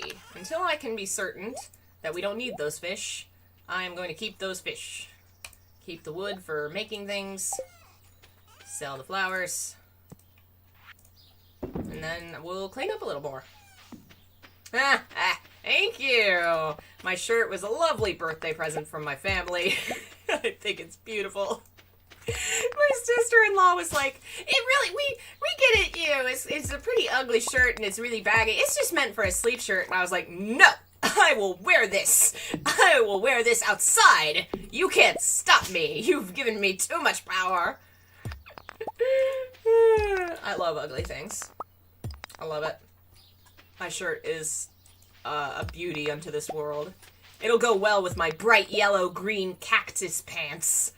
Oh, I can't wait. My mom hates those pants because they're not actually pants, they're swimsuit trunks. But they're comfortable! I like wearing them. My mom does not enjoy those pants.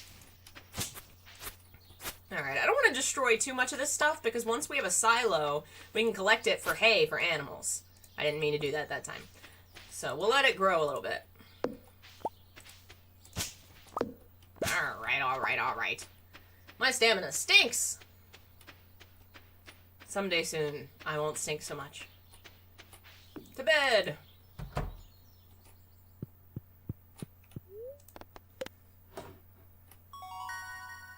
Ooh, yay! Oh, and we need to create a scarecrow. Before I forget, let's do that next. Because we don't want any birds eating our stuff.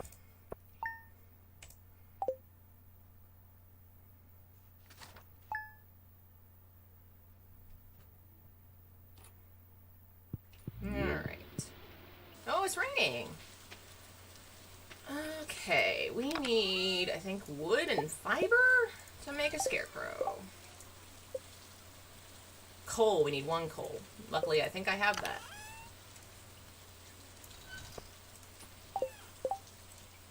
Ta-da! We did it! Bob, why are you crying? We got a reward for creating a scarecrow, and now we can make our plants safe. With this scarecrow friend. Thanks, scarecrow friend! Now before we go into town, I am going to throw a bunch of crap we probably don't need in there. See, we might need... Well, we'll keep those 2. That's a lot more space. Yay. I'll be on the cover of Vogue if I wear this shirt and the cactus pants. Oh, I'll do it. I'll do it, and I'll take a picture of it, too. Post it on my Twitter. I ain't afraid. Let's see what else we can forage. Oh, I should probably fish, too, because different kinds of fish appear in the rain. Is that not... Okay, I guess I have to have the hoe to be able to get the... Whenever there are, like, little worms in the ground, that means there's something buried there. And, you can get an item or a rock. Sometimes it's a useless thing. Sometimes it's a cool thing. Don't worry, Jeff. I will take pictures. I will inflict all of you with them. They will be on the Discord. They will be everywhere. Somewhere I have sneakers that have cats on them. I'll have to wear those. Clay! That's not useful. Alright, let's go to the ocean.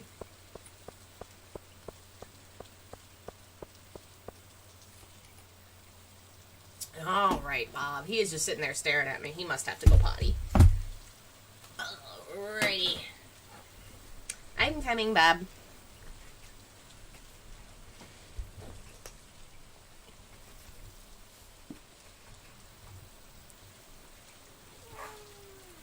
I know. You crying. What's the matter, crybaby? There you go. You go potty. Hurry up.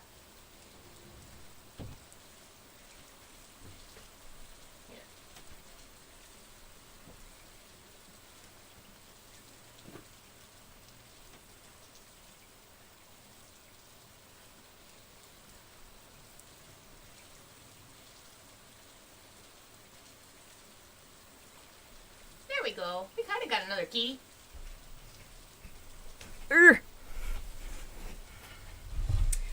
Give it 2 minutes. Bob's gonna show back up like, Mom, let me in! Mom! Alright. Oh my lord. This keyboard. It's brand new! And it likes to freak out on me all the time.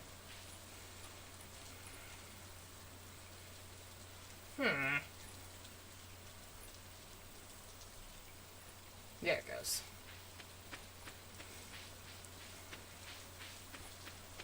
Oh. Yay! Shell!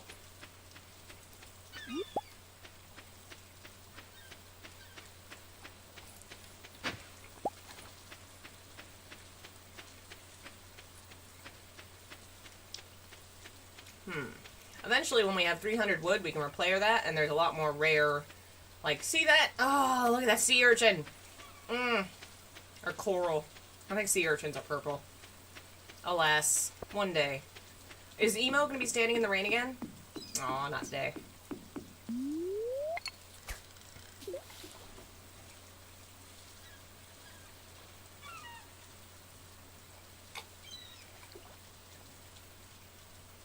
This mug was also a birthday present. Oh, it's still got a price tag on the back. I better get that off. But it says Crazy Cat Lady, and then on the inside it has a cat. And it's enormous. I love it. I should start fishing and stop talking. Come on, fish. Come on, fish. Oh, man. Bye, Alan. Thanks for joining us. Happy New Year. Have a good one. Hopefully better than the last one. Oh, come on, fish. This time delay is really going to screw me over on the fishing. I don't know what it's got to be the fact that it's an old monitor, and I'm plugged into the computer and not the monitor. So I don't know. Maybe if I just wait for the little exclamation point on the top of the head. I don't know. Fish! I got a herring. The emo got a cold from standing in the rain, so he's moved his brooding indoors. That's fair. I think he might be a eligible bachelor. Once we've actually, like, talked to people and they're on our friends list, it'll show you who you can possibly date. I'll have to look it up.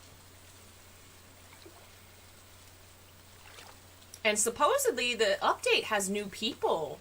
We haven't come across any yet. Oh man, I missed it. I was too busy talking about dating. Come on. Oh, no, that was dumb. I swear Pokemon better not come out. Oh man. I gotta stop looking away from the friggin' screen every time I'm fishing. Come on. Fish. Yeah, I got it. Come on, fish. There's a treasure chest. Oh man, I want it, but it's probably just junk. I don't want to lose this fish. Come on, fish. Hang out with the treasure chest. Dang it.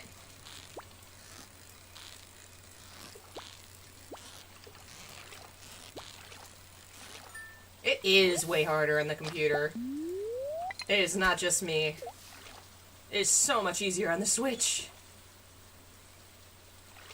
Come on, fish. Come on, fish. Come on, I'm not going to eat you.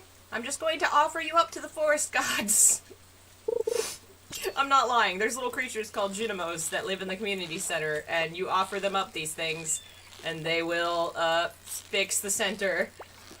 No, go, go, go. Can't look at the chat, got to fish. Robert was telling me one will come out 2023, because a new one comes out every 3 years? I don't know if that's true. Pokemon does tend to come out on a pretty steady schedule, but 2020 put behind so many projects, you know, I wouldn't be able to guess when anything's gonna come out. So many different things have been delayed, and people have been unable to work at a normal pace. So I wouldn't guess when stuff's gonna come out.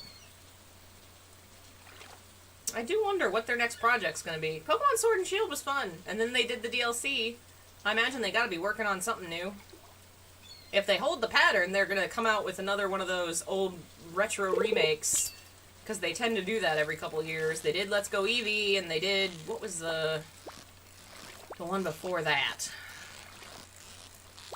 Was it Alpha Sapphire, maybe? Fishies!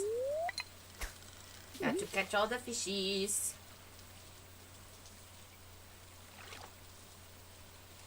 Actually, we might have enough money for a better fishing rod now. So maybe I should save. What else would I need to buy?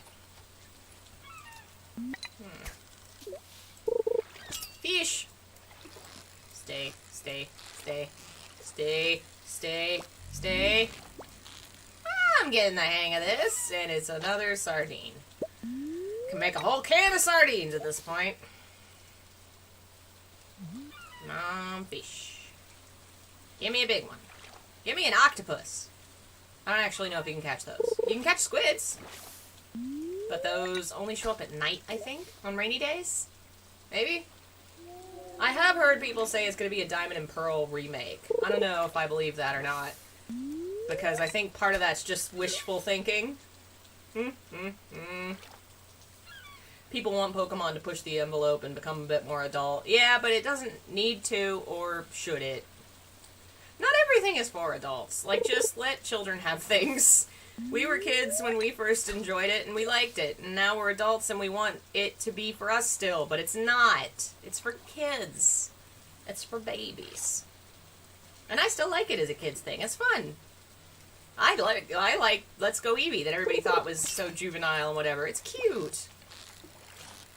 Not everything needs to be for grown-ups. Like, if they did a side game that had more, you know, experimenting or whatever, which they've done, you know, they've experimented with a lot of different side games, I'd be into that. But the main lines always just need to be kids' games. Always. Stay, fish, fish, no, fish! Fish. Imagine if you had to do that in Pokemon and then you caught, like, a Magikarp. I got an eel! We do need that guy. And Bob's back. Let me pause. Last time I forgot to pause. I'm coming back!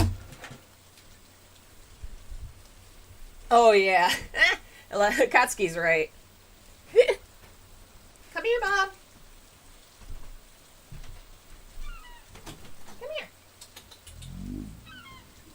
I caught you. Caught the Bob.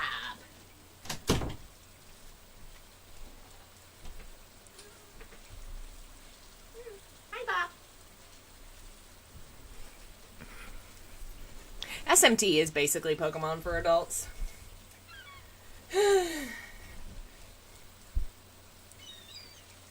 There's actually a game on Switch that's on sale right now. I was kind of thinking about getting. Apparently, it's from the people that made El Shaddai, which is a game I've always wanted to play. And it's SMT styled, called The Lost Child. $15 right now. And I don't know, seems like it's kind of like a okay game. And it's got, like, a lot of religious references and things that you know I love. so I would probably enjoy it. I just don't know. I keep hemming and hawing on whether I'm going to get it. Bob! Bob! Why do you sit right there? Nobody can see you. Yeah, go up there. Hi. Can I pet the Bob? Can I pet the Bob? Come here, Bob. Bob, don't go. Stay there. Yeah, see? Isn't that nice? Yeah. You stay right there. You stay right there. You don't need to sit on the arm. You can sit back here where we can see you. Yeah, El Shaddai looks super cool. And The Lost Child is a follow-up to it. But I don't know if The Lost Child is as good. Because I've heard El Shaddai is pretty great. And I know it's up my alley, so one of these days I will try it. I just can't get it digitally the way I can the Switch. I think it's like PS3 game? And I do not have access to the PS3 store. Because I hacked my system. Let's see. We're gonna have to keep the eel. We need that. Keep the eel, keep a sardine, keep that. Wait, no, do we have a herring? We have a herring, so we can get rid of that one. Alright. Keep the leek. Oh, no, wait, we have a leek. Okay. Sell the things. Alright. Let's clean up a little bit. Clean up, clean up. This farm is such a fucking mess. What the fuck?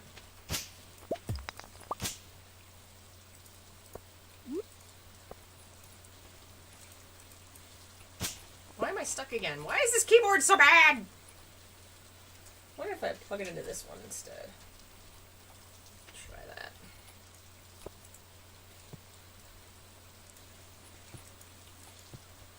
There we go.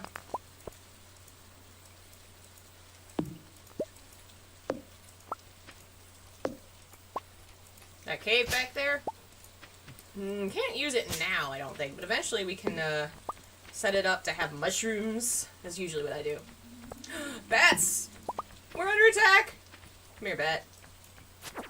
I got you. We actually need a lot of bat wings, so sorry, buddy, but I gotta get you. I need to improve my... I need to buy a new sword is what I need. You got a wing! For sure. Let's see.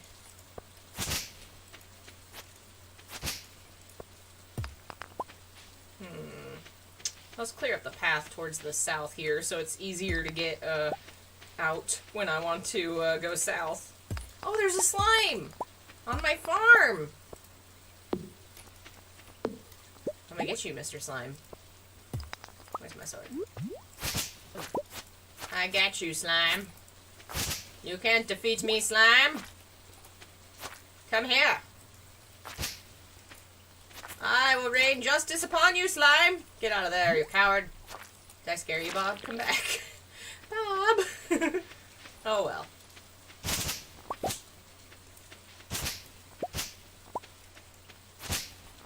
Alright, time to go to bed. My character is tired.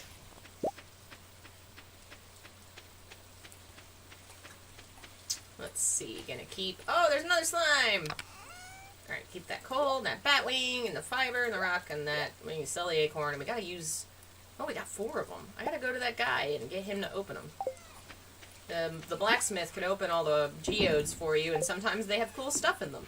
And sometimes they just have rocks that are not worth anything. So that's fun. It's always fun to pay to get trash.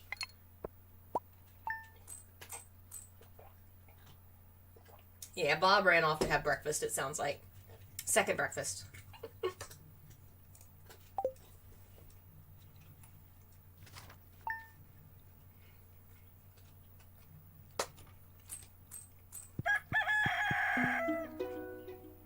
Alright! We got potatoes?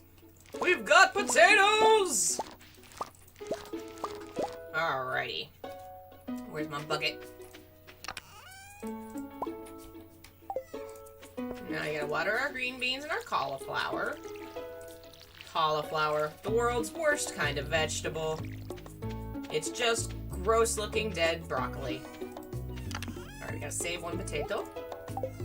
Get rid of the rest of potato.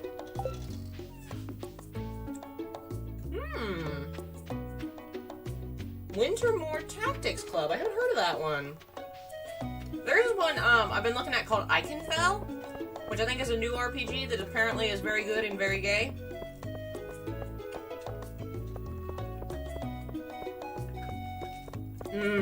I did see the New Year's Animal Crossing thing. My niece played around with my Animal Crossing for a little while. It was cute. We actually saw it on her birthday, because we were playing Animal Crossing, and I realized I had my date off, because, you know, I was doing the time-jumping stuff, and it was set to New Year's Eve. That was funny. Open. Oh, it's too early. Alright. How could you love cauliflower, Jeff? It is an evil, gross vegetable. Only good for nothing. I'm very picky about vegetables. Ow! I went to get a pizza roll and I missed the fish. I am a fool. What game? Iconfell. Ikenfell. When did cauliflower hurt you? It's gross!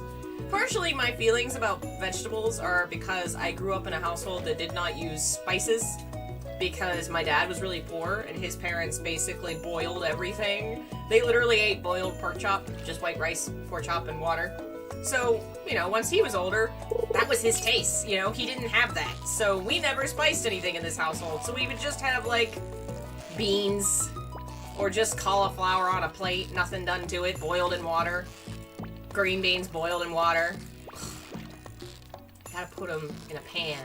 Throw some garlic, some onion, paprika, maybe a little oil. Fry them up a little if you're getting fancy. I cannot stand things that don't have spices. I overspice now. I overspice everything.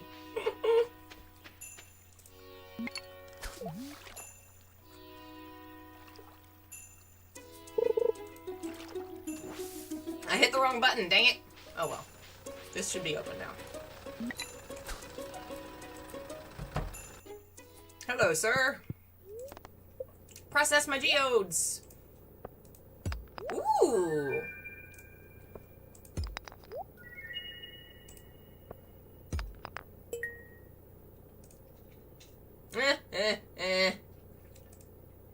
Oh, I don't have enough room. Grr. Ugh. Let's see. I can get rid of that. I can get rid of this clay.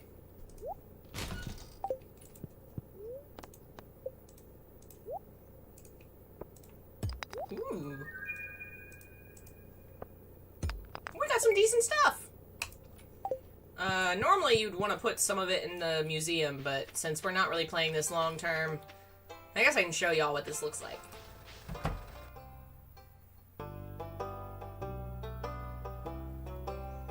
Abysmal. Not a single piece in the entire collection.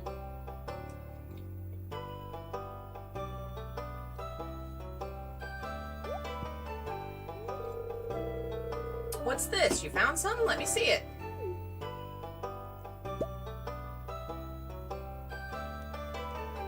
Remarkable. It's very old. I'd love to study this in greater detail, but it is yours. I've got a favor to ask you. Would you consider donating any new artifacts or minerals you find?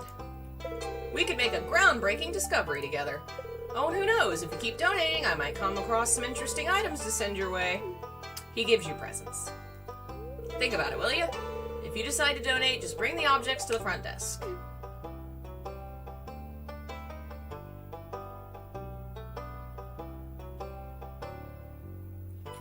And those are the books we found. So apparently this place just had their library books all over the place, all over the city, and all of their museum items were just stolen. I don't know, this place has the worst library and museum. How do I open the one that I've got? I don't know how to, whatever. Alright, we'll give you one item, because I do have two of this guy. There you go. We did it! I don't mean to keep fishing you, sir. I'm trying to open my journal. Yay! Got money for that. And And that's slay slimes. That's craft a furnace.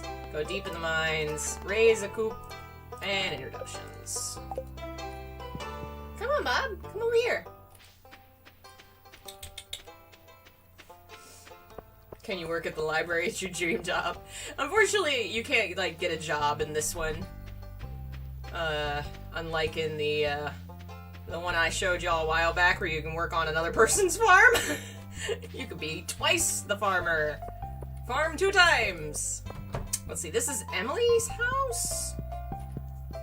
And I guess, is that maybe Emily's sister, daughter? I didn't realize Emily and Haley were related. But eventually, once you unlock cloth, you can come to her place and make fabric and stuff.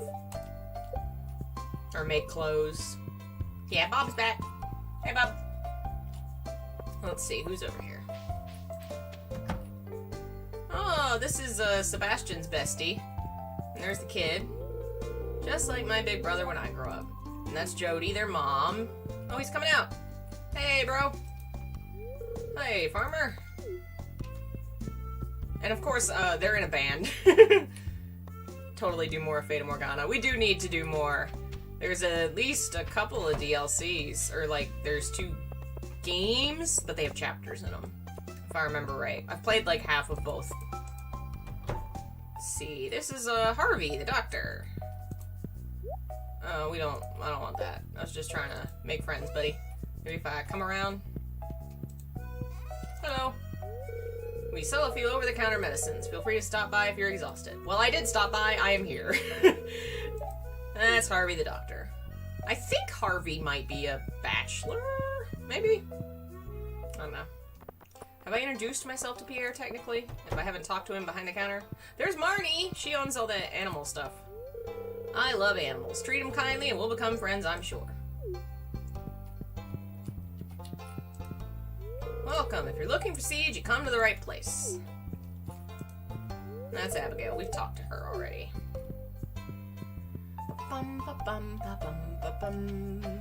This is the old people. Oh, there's the jock, and there's the old drunk lady. She's cool. Ugh, my head. Alex, did you know I was an all-star quarterback in high school? It's true.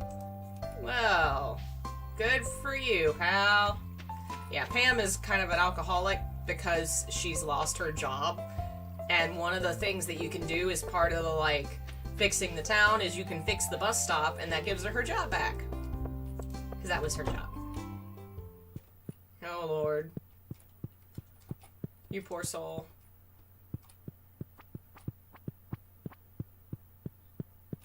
Fresh and cheap, huh? Well, welcome to Crap Mart. If you buy a membership here, then, that actually just automatically makes you lose out on doing the community center thing, which is kind of, poetic. Like, the community suffers if you support the big horrible business. Let's go to the saloon. Hey, it's Gus. Good evening. Can I get you anything? Nah, I'm good, buddy. Thank you, though. Just trying to make friends. Let's see. We haven't visited the old guy. Oh, have we met? Yeah, we met Caroline. Where's the old dude? There he is. Not much of a talker, especially not to strangers, if you don't mind me saying. Yeah, I don't think I'd take too kindly to some strange... Oh, okay, so Alex just left him wait in his room. That's fun. The music just stops. Everywhere else it plays, that definitely means something. Yeah, the music stops in different places. Like the ocean, you just hear the ocean sound. It doesn't play when it's raining. And then when you walk into the Joja Mart, yeah, the music goes away. Okay. Wait, what's that? Pelican Town marriage log. After marriage, you may file for divorce here? Oh, I didn't realize that was an option. Okay. I don't think I want to do that.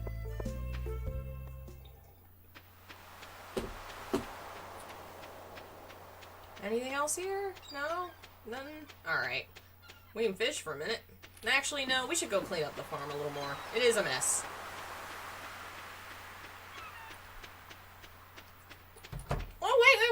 dude.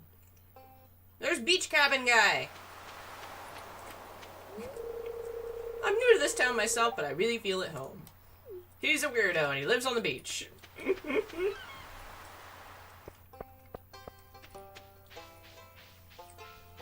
I think we still gotta meet Shane and... let's see. Yeah, it looks like we met almost everybody but Shane and... oh, Maru. And... the wizard. Here, let's see if Shane's this way.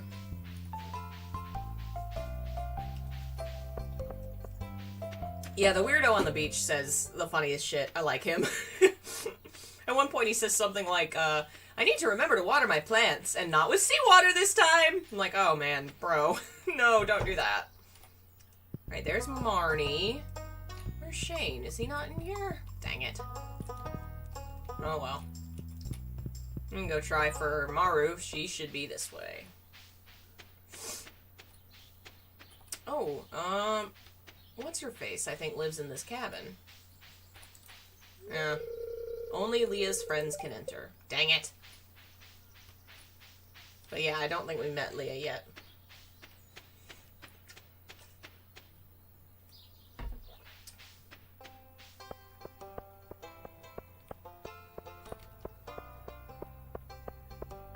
Oh, there's Maru. Whenever I'm struggling with a technical problem, I always take a walk. Yeah, she's a scientist. And she's the daughter of the carpenter, and her dad, Demetrius, is also a scientist. And let's see, I think he lives up here. Oh, flower! Gotta get it. Gimme.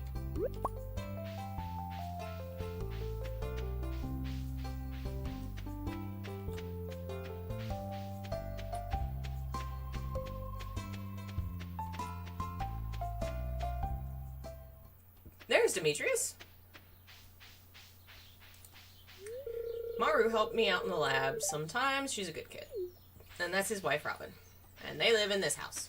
With Sebastian and Maru, I assume. I think those are their kids. Pretty sure. I know Maru is. I think Sebastian is also a kid. So we met everybody but Shane, I think. Oh, no, we still got a couple. The wizard, Shane, Leah, and... who's blue hair? Emily. Emily, we haven't met. Alright. Well, good progress. Hey, Natasha, welcome... or not Natasha, Miss Nacho. Welcome back. Your names were next to each other and they both began with N. My brain went bad. Alright, we'll make one more walk through town, back home, see if we see Emily or whoever else we've missed. Actually, the bar's probably open. I bet you they're there. I think Emily works at the bar. Yes, we are still in spring. Still unlocking a bunch of the new stuff. It should go much faster once we have a lot of things unlocked. Because then we'll be able to just power through.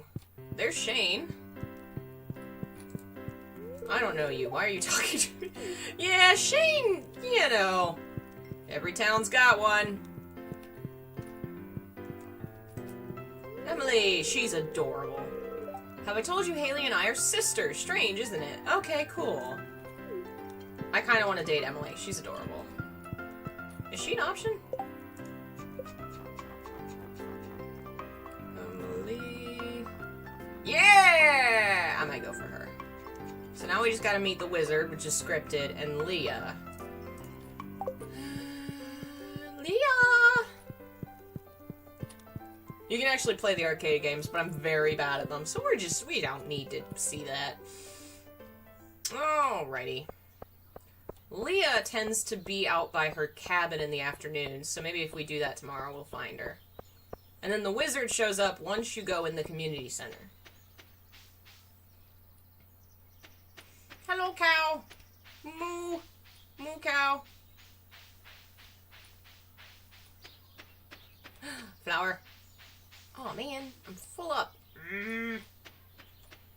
I need to buy bigger inventory. I think we have to have 2,000 to get a bigger inventory.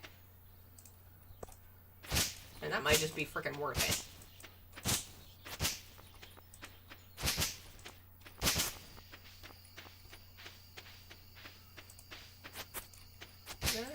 Out of my way. Just using my sword to cut through the wilderness. Alrighty. We're gonna sell junk. I think I can sell that bass. Let's see. Yeah, we have a smallmouth bass.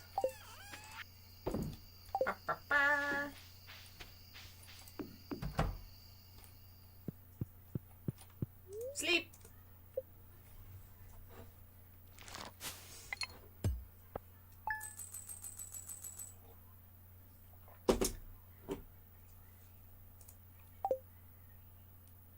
Alrighty. Aw, thank you, Ice Blazed. Thank you for the support. And Happy New Year. Thanks for joining us. Let's check on my green beans.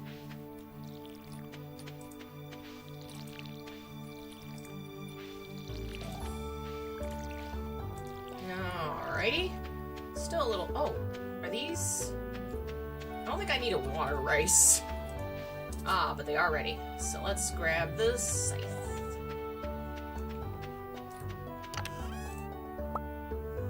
Gonna grab... Well, no, we'll wait until I'm done with that. Oh no. Don't fall in the water, rice. Whee! I don't actually think I need the rice for, like, the thing we're doing, but we'll hang on to it. Because eventually we can make it into stuff. I believe. Now let's try some crafting. Let's see, we got that, we got a little bit of clay, but not enough clay, really. Rocks. Those are gonna be fiber. Let's see what we can make. Hopefully at least a furnace. Go back. That's not what I wanted. No! We need more copper ore. Okay. To the mines! Let's see, we won't need that in the mine, or that in the mine. Probably won't need that either. We'll keep this stuff. To the mines!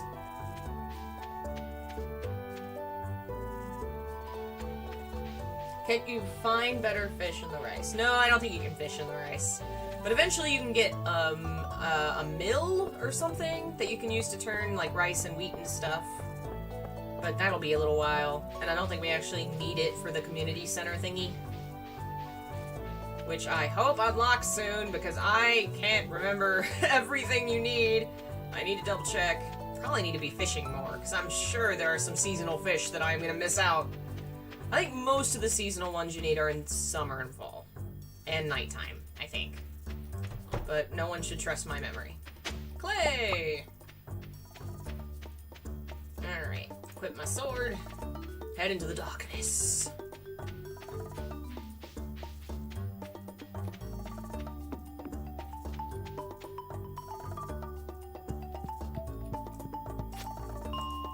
Ta-da! Alright, actually, mine.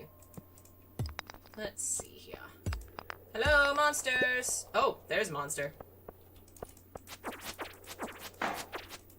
Oh, don't hurt me, crab.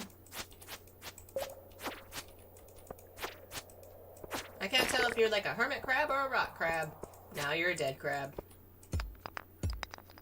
Okay. Slime time!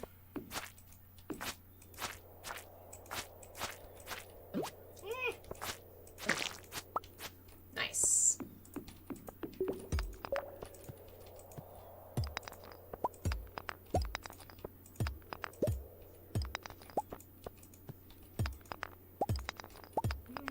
Come on, where's the ladder? Whoever built this mine was very foolish. You should never hide your ladders under rocks. That just seems unsafe. Seems like bad planning on your part.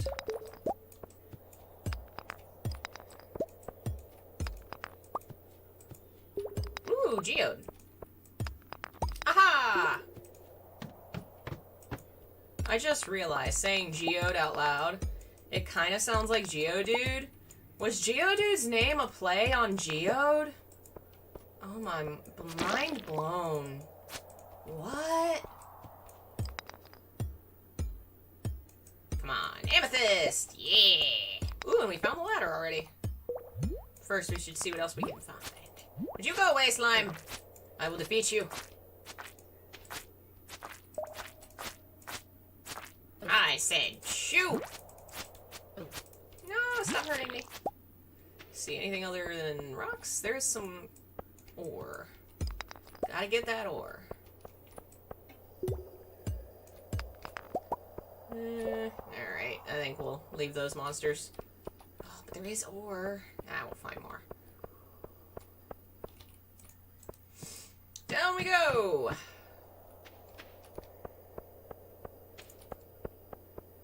Excuse me, sir. I'm just here to take your ore. I need it to build a furnace. Ooh, lots of it. Gimme, gimme. Goodbye, Mr. Slime.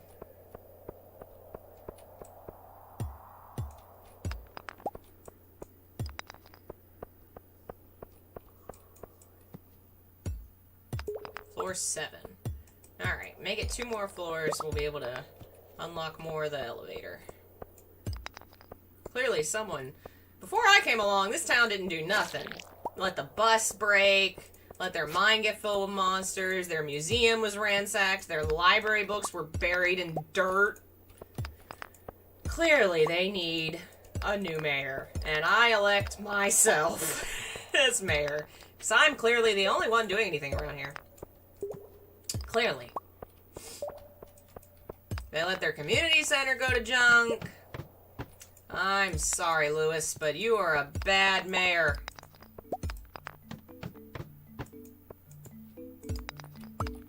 Let's see, what's in here? Wood. Oh well. Ooh, ore. Gimme, gimme.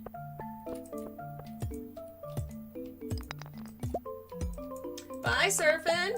Hopefully we'll see you later. Have a good one. Oh man, I'm already out of energy, but there's so much ore!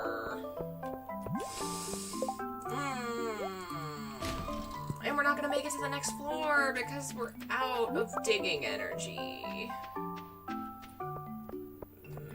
I'm sad about this. Oh well. Don't want to pass out, because if you pass out in the mines, then you lose money and some random items from your pack. So let's not do that. It's 2 p.m. Why don't we go see if we can find Leah? Yes. I think it's only fair. I'm the one keeping this town together. I'm the one, fixing everything. I should be mayor. So clearly, at the end of this year, this year is I'm campaigning right now, and when the vote happens, in 4 months from now, I will be victorious. Obviously. Lewis has nothing to stand on. He hasn't done anything for this community. What has he done? He's let the docks rot so that nobody can reach those cool sea urchins on the other beach. He let the minecarts break so everybody has to walk everywhere. There's that big old glittering boulder that's in the middle of that river, keeping us from getting cool ore in the water. And that other landslide. You can't even reach the train station because of that landslide. He's a bad mayor, guys, and I think it's time we all accepted that. No, Leah? She's usually somewhere out here, like, painting. I can't get that flower, dang it. Oh, that might be her. That's her. Hey, Leah. Hello, neighbor. She's cute, too. She would probably be my second choice. Alrighty. Let's see. Win friends. Oh, now I have to give a gift. Yeah, I'm gonna have to figure out one more. I guess I'm gonna have to do a flower. Let's, go put my stuff away first, and then we'll worry about a gift later. Oh, man, my farm needs cleaned. Let's see. Sword. Cutting my way through the wilderness. Alright. Might need those. Might need that. Actually, we already got one of those, so we can get rid of that. We can put that in there for later. Now we need fiber, and I think they said that, and we need... Do we need wood? Where's wood? Oh, it's right there. Alright, we'll grab the coal, too. Let's see. Crafting. Furnace! We can put our furnace right there. And now we can make stuff. Woo! Okay. Let's see here. Smelting. I built a furnace and now I'm making a copper bar. We're just going right through this shit. Let's put that back and that back for now. That back, that back, that back. Where's Sanctum Water Bucket and my axe? Put this in there. Come on, iron bar. Or copper bar, whichever one you are. I guess I could just get it in the morning. We're out of energy. Let's go to bed. To sleep. Perchance to dream.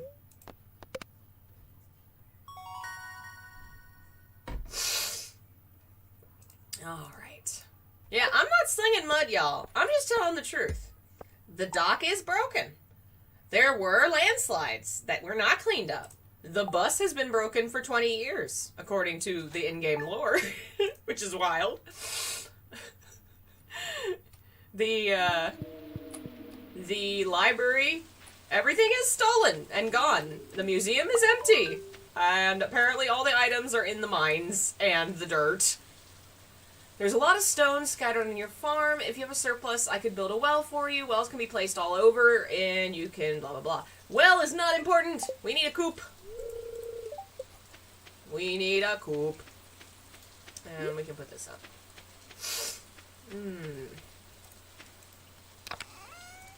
Alright. Let's see.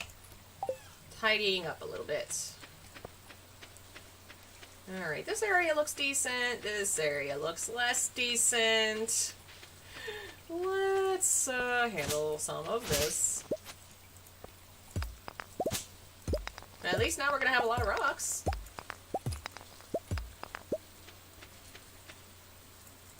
Alright.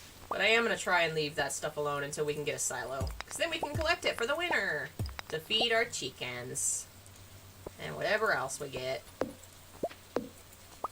I recently learned in my last playthrough that apparently cows can just get pregnant in this game. 'Cause my cow just had a baby. I did not realize it could do that. In, like, Harvest Moon, you always had to, like, buy a special potion that would lead to baby cow. Apparently not in this game. This is a cute little alcove. We can make a nice little garden in here. Yeah, that'll be adorable. Once it's clean. Clean up, clean up. Get rid of all the fucking rocks. Let's see, what's that?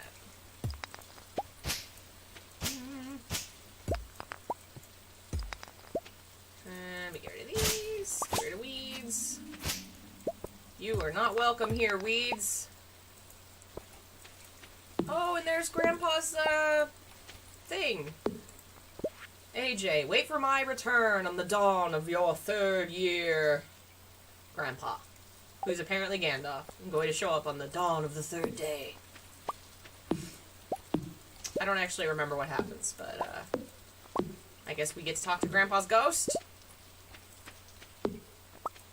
I don't understand that. Listen, though. I had, 2 female cows and a goat in that barn.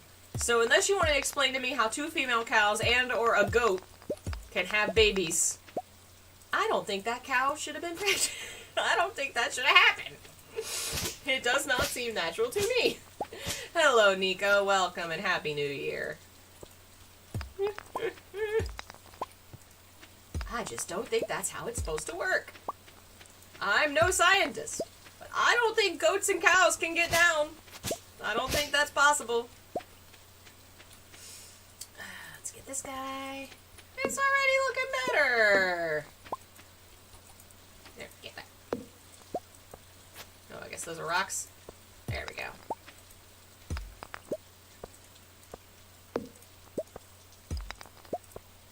Nice. Let's get rid of that.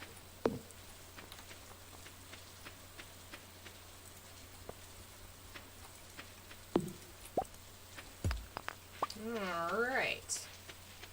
We might not have enough energy to finish the bottom half, but it's a good start.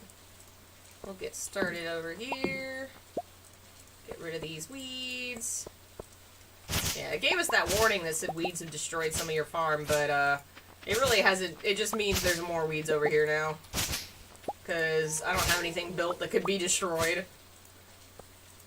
I think they can, like, eat away at your fences and things like that. Oh, are they part frog? Nature finds a way. Goats and cows find a way. You know, that's just how it is, says Ian Malcolm. I like the setup of this farm. I'm gonna have to try Monster Farm on my new normal whenever I play this again. Oh, I'm sorry, Jeff. Lay down and take a good rest. Have some soup. Sorry you're not feeling well. Hello, Nafi. I hope I said that right. Feel free to correct me if I did not. Happy New Year! Thanks for joining us. Oh, that's can't cut that with that. There we go.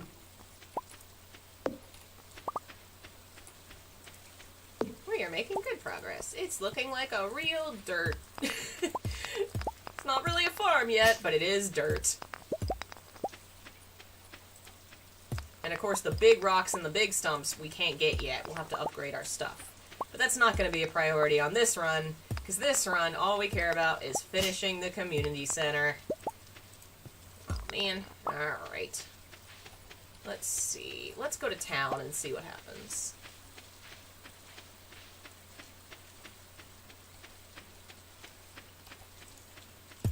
Let's see. Put that up. Put that up. Put that up. Take that. Put that up. Let's see. Alright. Yeah. Oh. I'm sorry to hear that, Jeff.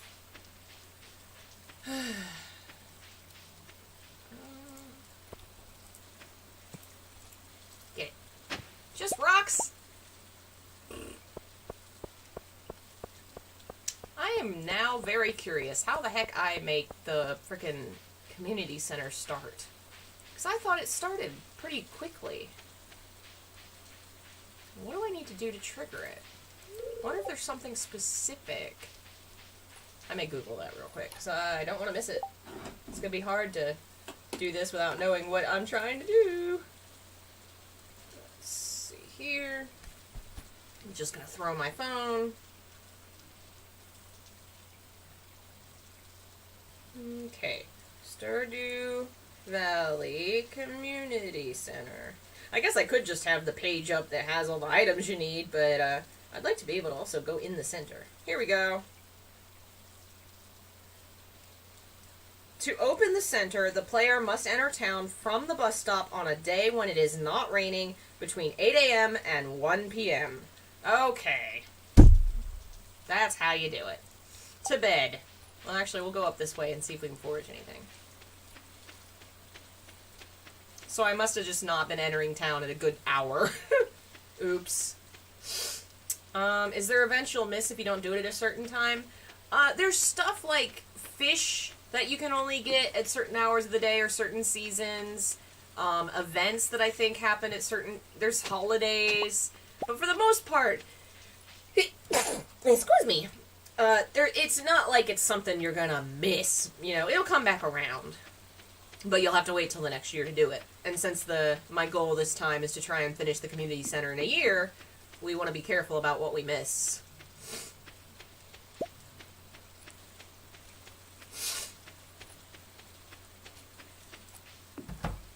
Alright.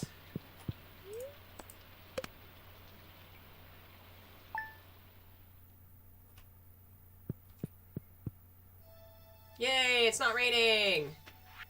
I lost my favorite axe. If you find it, please return it ASAP. I know exactly where that is. Alright, so we'll get the axe and we'll go to town. Our cauliflower's coming in good. Okay. We'll clean up a little bit, and then when it's 8 o'clock, we're heading to town.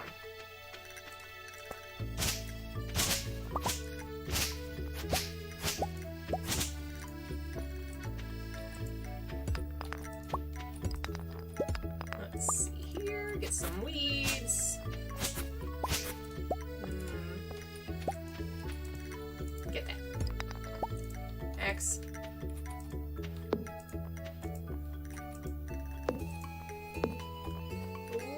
bored.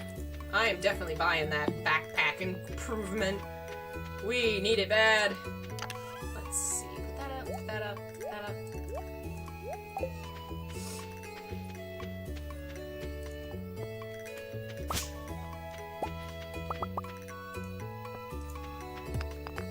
Alrighty. Here we go.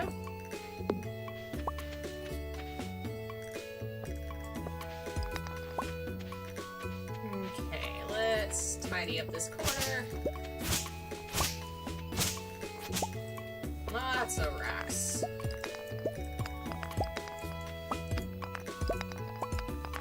I'll probably leave the trees for a little while, because we're not going to need too much wood to start with. Though eventually we can use it to get coal. You can burn it in a kiln. And of course you can build stuff, but that's not going to be our main goal right now. Is my kitty in the house? There's no kitty yet. At one point, Marnie will show up and say, hey, here you go, and whatever pet you picked, she'll bring to you. But we haven't done that one yet. I think that happens a little later this month.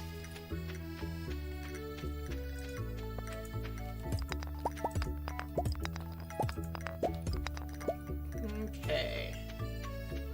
Oh man, I need that coal. Alright, time to go put more inventory away. Oh, it's 8 o'clock. Let's go.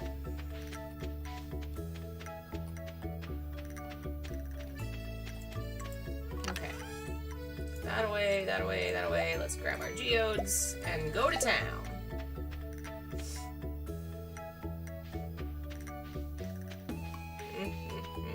Candy looks so cute, speaking of kitties. Here we go! Hi there.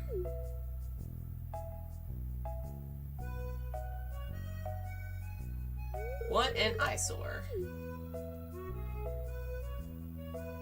This is the Pelican Town Community Center, or what's left of it.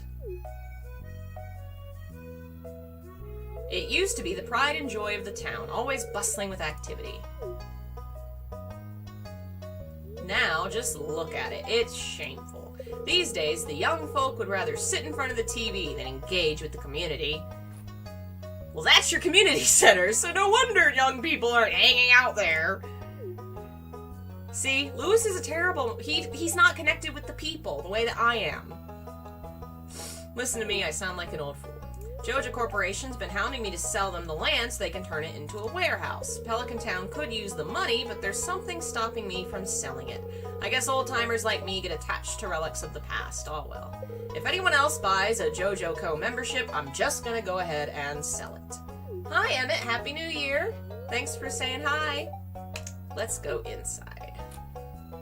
Yeah, so if you buy a membership, he sells it. If you don't, then you can fix up the community center.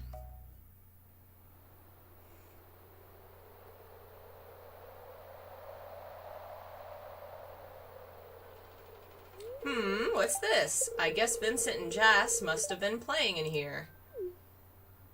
This place is even more dilapidated than I remember. What?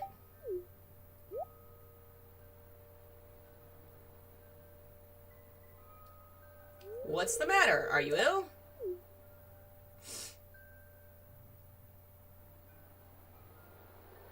You saw something? I wouldn't be surprised if this place was full of rats.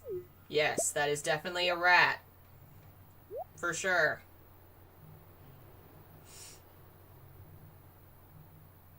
You're worrying me.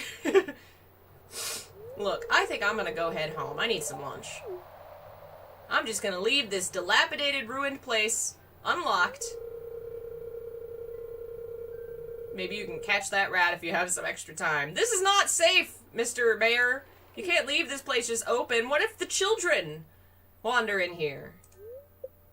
I'll have to come back and explore this building further. So I think once we come back on another day to look at it, then we'll get a letter from the wizard. That'll start... well, let's go ahead and go in and see if anything happens. And that will start our quest. Oh, I think if we examine... Yep, this is it. We gotta examine this. Creepy alien language. It's called a Junimo, and it is basically a little round spirit He's a forest spirit, and if you make offerings to the forest spirits, they'll help you fix the center and all the problems in the town. Which the townspeople are so chill with. Literally, they'll say stuff like, huh, the bus started working last night. Neat! I wonder what happened.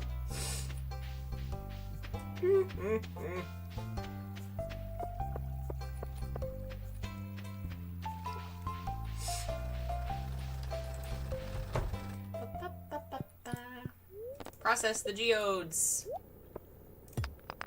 Yay.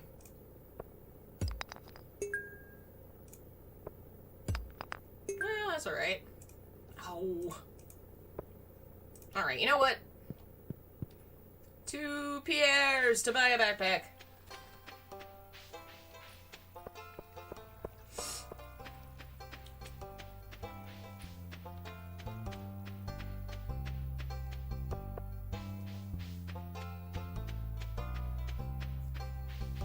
Oh, what's this? I have a craving for carp. Yeah, I don't think I'm gonna get you your carp, buddy. A little busy. I'm gonna buy this backpack, though. Yay! Now we have more room! Clearly the forest spirits are my managers. Like they're part of my team, you know? For my mayoral run.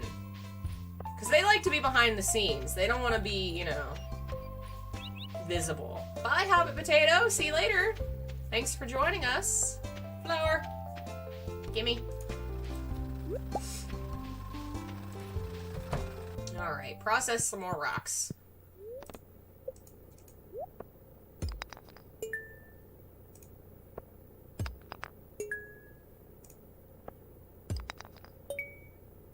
Alright. Well, we did get some earth crystals, which you can use in crafting, and some coal, and then some random rocks. Alright, I guess we're gonna go, let's see, we got room, why don't we do some river fishing? Fishy, fishy.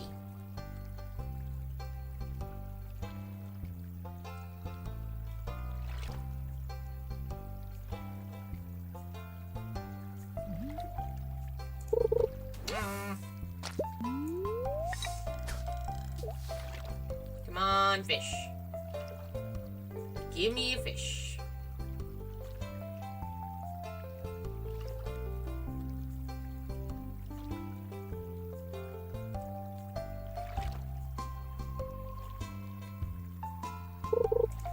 No! Come on, fish! Fish. Come on, fish.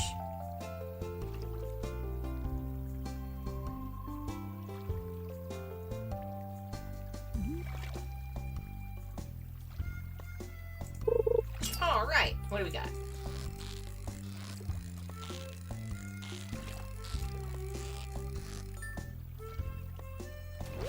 A sunfish. Nothing we really need. Alright, we're gonna take a quick break.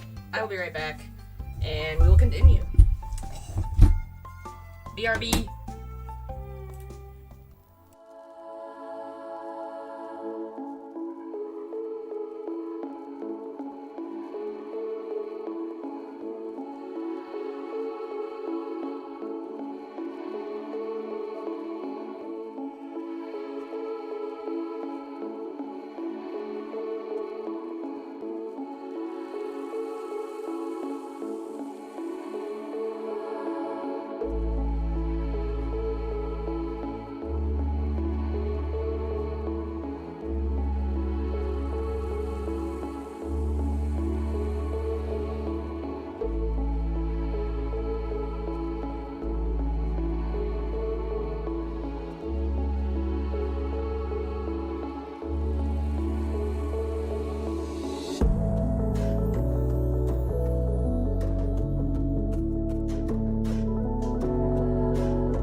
Hello again.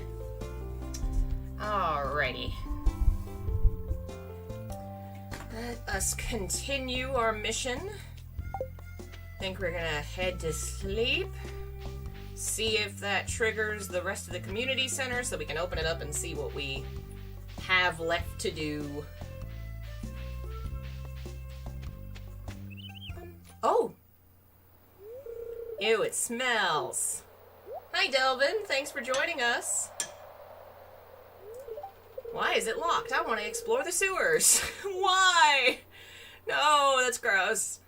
I think Gunther has the key. Yeah, so once you give him like 100 things, then you get the key to the sewers and that unlocks some new places. The man who runs the museum. I saw a big rusty key fall out of his pocket one time. A creepy sewer door like this has got to be the match for a rusty key. Hi, I'm doing pretty good. How are y'all? Yeah, there's stuff in the sewers. There's something moving in there. Hey,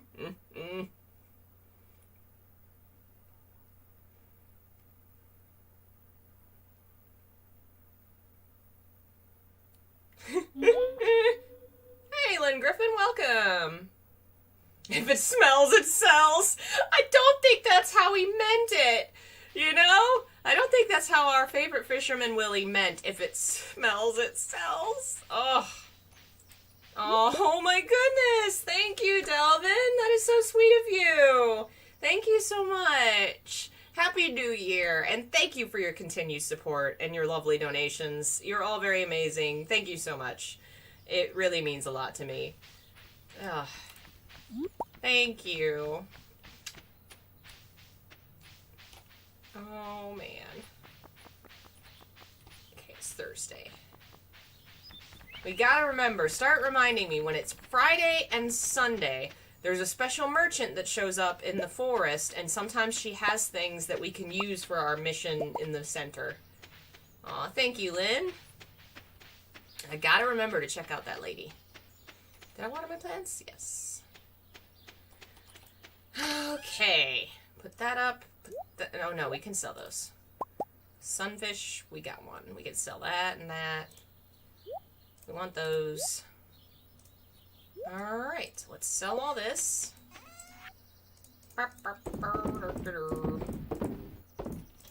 Mudstone, which just looks like a pile of dookie. Aw, thank you, Delvin. And hello, Leon. Happy New Year. Friday and Sunday.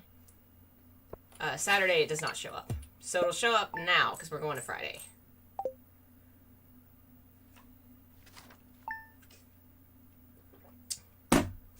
Alright.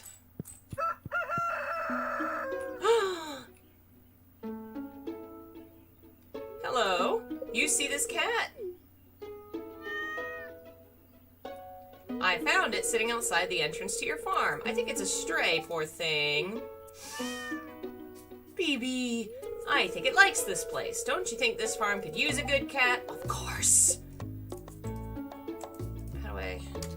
Its name will be Gandalf because it's a gray kitty. That's a Gandy. Well, little Gandalf, you be a good kitty now. Aw, is you boo-boo. Precious baby. Ah, we got the letter from the wizard. My sources tell me you've been poking around inside the old community center. Why don't you pay me a visit? My chambers are west of the forest lake in the stone tower. I may have information on your rat problem. Oh my goodness, Delvin, you are amazing. Oh man, you are #1. Thank you. It's too much. Oh, tomorrow's the Egg Festival, 9 a.m. We'll have to remember to go to the Egg Festival. You guys are way too much. Ugh. I don't have to water my green beans. I'm gonna cry over my green beans! Oh my god. Alright. We're gonna go see the wizard. That's #1 thing we gotta do. We're off to see the wizard. I can clean up some rocks while I'm here.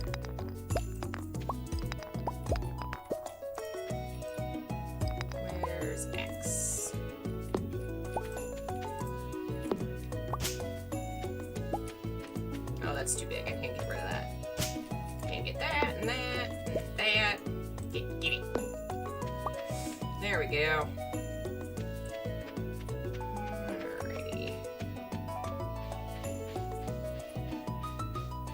Delvin! Oh my goodness, you guys stop! You're doing... Oh, it's too much. Thank you. You were way too much. You were amazing. Alright. We need one of those. Maybe I can do my favorite RE or SH4 later. I was thinking we'd have like a morning block, you know, do this for a while. It's taking way longer than I thought it would because, of course, I have no sense of time. So we may not finish the whole year today. Ooh, we need that. That thing's cool. Coconut we need. No, damn it, I had to come back. I'll have to go make money somehow and come back. But yeah, I figured we'd do, like, horror stuff this afternoon. It might be, I might want to play something new I've not played. I've got Alien Isolation, I've got Blair Witch, I picked up a Slenderman game on sale, I don't know, so I think we'll take, like, an hour break between, maybe at, like, 2, and then do some horror. I don't know, I'd like to try at least to get to summer, get halfway here, but this is taking so much longer. That's alright, we've met the wizard now. Seeker of the arcane truths, mediary between physical and ethereal, master of the 7 elementals, keeper of the sacred you get the point. And you, the one whose arrival I have long foreseen. Here, I'd like to show you something. Behold! I can hardly look at it, it's so splendiferous.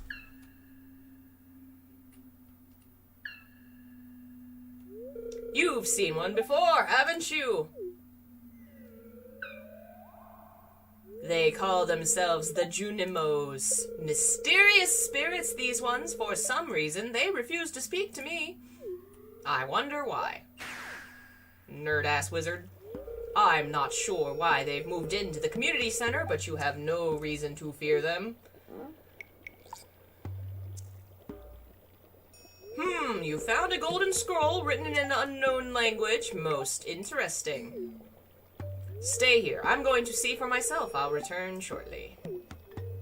Yeah, the wizard is totally over the top and goofy. And there is a female, there's a witch that we meet later. You have to play the game for a while and unlock the area. But he has, like, a rivalry with a witch that's basically the Baba Yaga. I found the note! The language is obscure, but I was able to decipher it. We, the Junimo, are happy to aid you. In return, we ask for gifts of the valley. If you are one with the forest, you will see the true nature of this scroll.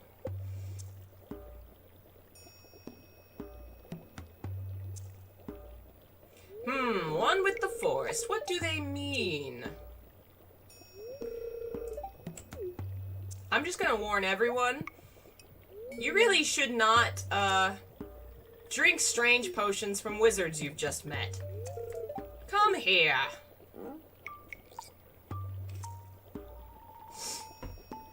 My cauldron is bubbling with ingredients from the forest. Oh my god, that face! Baby fern, moss grub, caramel-topped toadstool. Can you smell it? Here, drink up. Let the essence of the forest permeate your body. What level does the axe have to be to break the big logs? On top of my head? What do you mean? You mean the character's hair? The big logs on the farm, I think you have to have like a level 3. So that would be copper, lead, gold? Maybe it has to be a lead one. We're getting high now. Yeah, we're getting high so that we can speak with the forest spirits. Oh, man. So now we'll be able to start our quest for real. Oh, man. Alright. You've gained the power of forest magic. Now you can decipher the meaning of the Junimo scrolls. In other words, I just got high with a wizard. Hello, Sakura. Welcome. Thanks for joining us. Alright. Let's see if I can... What would be the fastest way to get some money? Because Because I gotta get that coconut from that lady. What do I have that I can sell to a merchant right away? Fishing would be... I do think I might have some extra fish. Let's see. We'll go grab our stuff, see what we can use on the community center, and then maybe try and figure out some money. Delvin, you can't! Stop! You have to stop, please. Save some money for yourself and doing some special things and take care of yourself. That's too much. You guys are too nice. Think of yourself, too.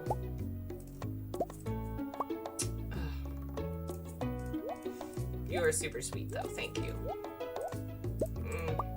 Gonna make me feel bad. You take care of yourself, too. Okay. I think that's everything we can give away now. Let's go check out the place. How do I switch? How do I switch the rows in this game? Okay. Ah, it's the tab button. Okay, cool. You really don't have to, Delvin. That's so much. But thank you. It's very kind of you. That is, over the top. You're amazing. Alright, let's go offer this fish to the forest gods. Forest gods, I come bearing fish. Oh, and I think Sakura asked what game this is. This is Stardew Valley. It's a Harvest Moon style, no, don't eat the fish, farming game with fishing elements. You can fight some monsters. It's kind of got a little bit of the bunch of different things. There's crafting, there's a lot. It's quite fun. Alright, the first one. So each of these is a little section you gotta fill up. Construction, fall foraging. So we're gonna start with spring foraging. We've got our leek. We've got our weird flower, dandelion, I guess. There's a daffodil. And a horseradish. Ta-da! That's one down. And that gives us some seeds. Now, if I X this out, yep, it's going to open up another one. Alright. So there's 6 stars we got to fill up, and that finishes the whole building. There's fishing, mining, money, foraging, crops, and then random stuff is basically the last one. Let's see, exotic. Got a cave carrot. Those 2 we'll be able to get from, those 3 actually we'll be able to get from fish. Or trees, jeez. We'll get those from trees, and these I can get from that cave. We could go get that coconut if I find a way to get money. Okay, and then that's just cutting down trees and rocks and stuff. That won't be that hard. We are going to have to get hardwood, which means I will have to upgrade my axe at least to get the hardwood. Okay, I'll have to remember that. Let's look at craps. I'm just walking around with this fish on my head. Praise the forest gods! Let's see, spring crops. We gotta have a parsnip and a potato, and then our cauliflowers and our green beans are growing. So we'll have that done. And then we'll need animals. Oof, we're gonna have to at least upgrade enough to get... If we upgrade the barn once, we can get goats. Or no, we actually don't have to worry about that. Because if we have 2 kinds of eggs, and a cow, and a rabbit, and a duck, if we upgrade the coop twice, we can get the animal stuff we need. So we don't gotta worry about goats. Okay. And those are fall crops. That's artisan stuff. Those are from fruit trees, which is gonna be annoying. But if we could get cheese, honey, jelly, that... You can't get you need pigs for that, so that's not going to be... So we're going to need at least 2 fruit trees, and those 4. It'll be easiest thing to do. Okay, artisan, quality. Okay, if I can... I'm not going to have time for that, but if... No, maybe if I do some...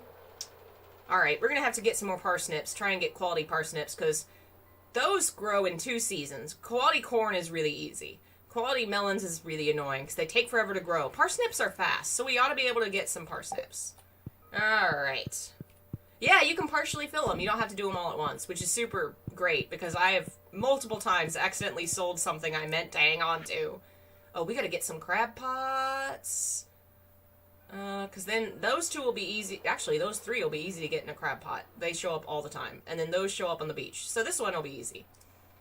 Let's see. Ocean fish. Tuna. Sardine.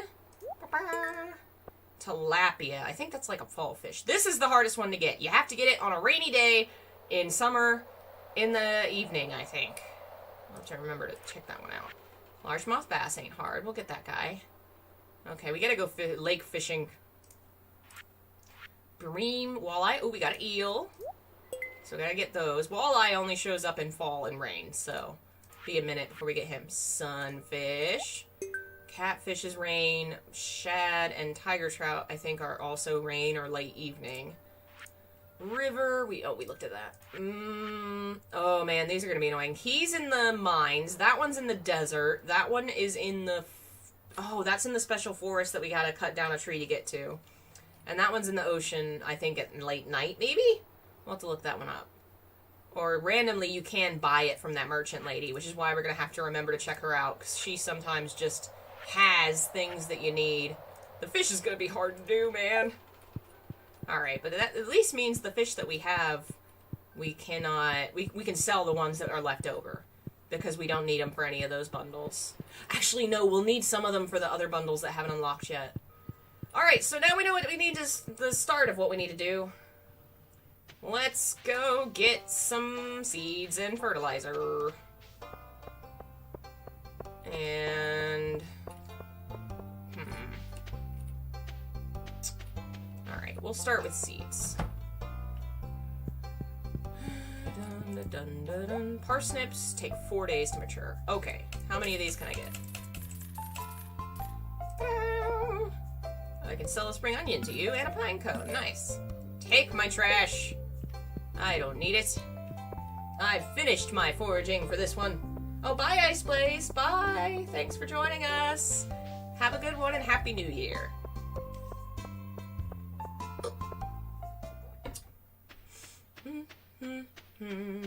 Bum, ba, bum, ba, bum, ba, bum, ba, bum.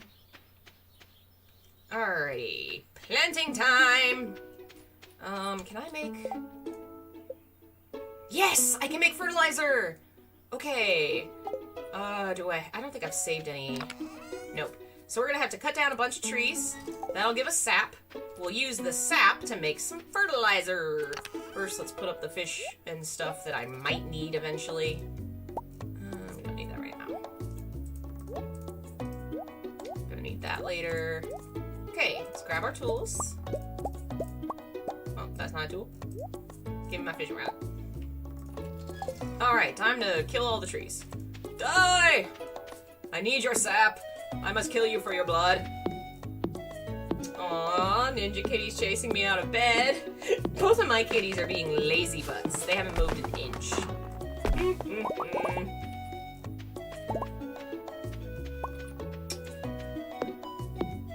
Alright. Let's see, I wonder if there's any more things I haven't mentioned about what I've been reading. I have a whole notebook of notes here. Oh, we could talk about... So we were talking earlier about Hinduism, because this game kind of made me think about it in the metaphysical kind of way. Because Hinduism is all about identifying the body as an avatar rather than as an identity. In the same kind of way that, you know, a video game avatar represents you but is not you. Same idea.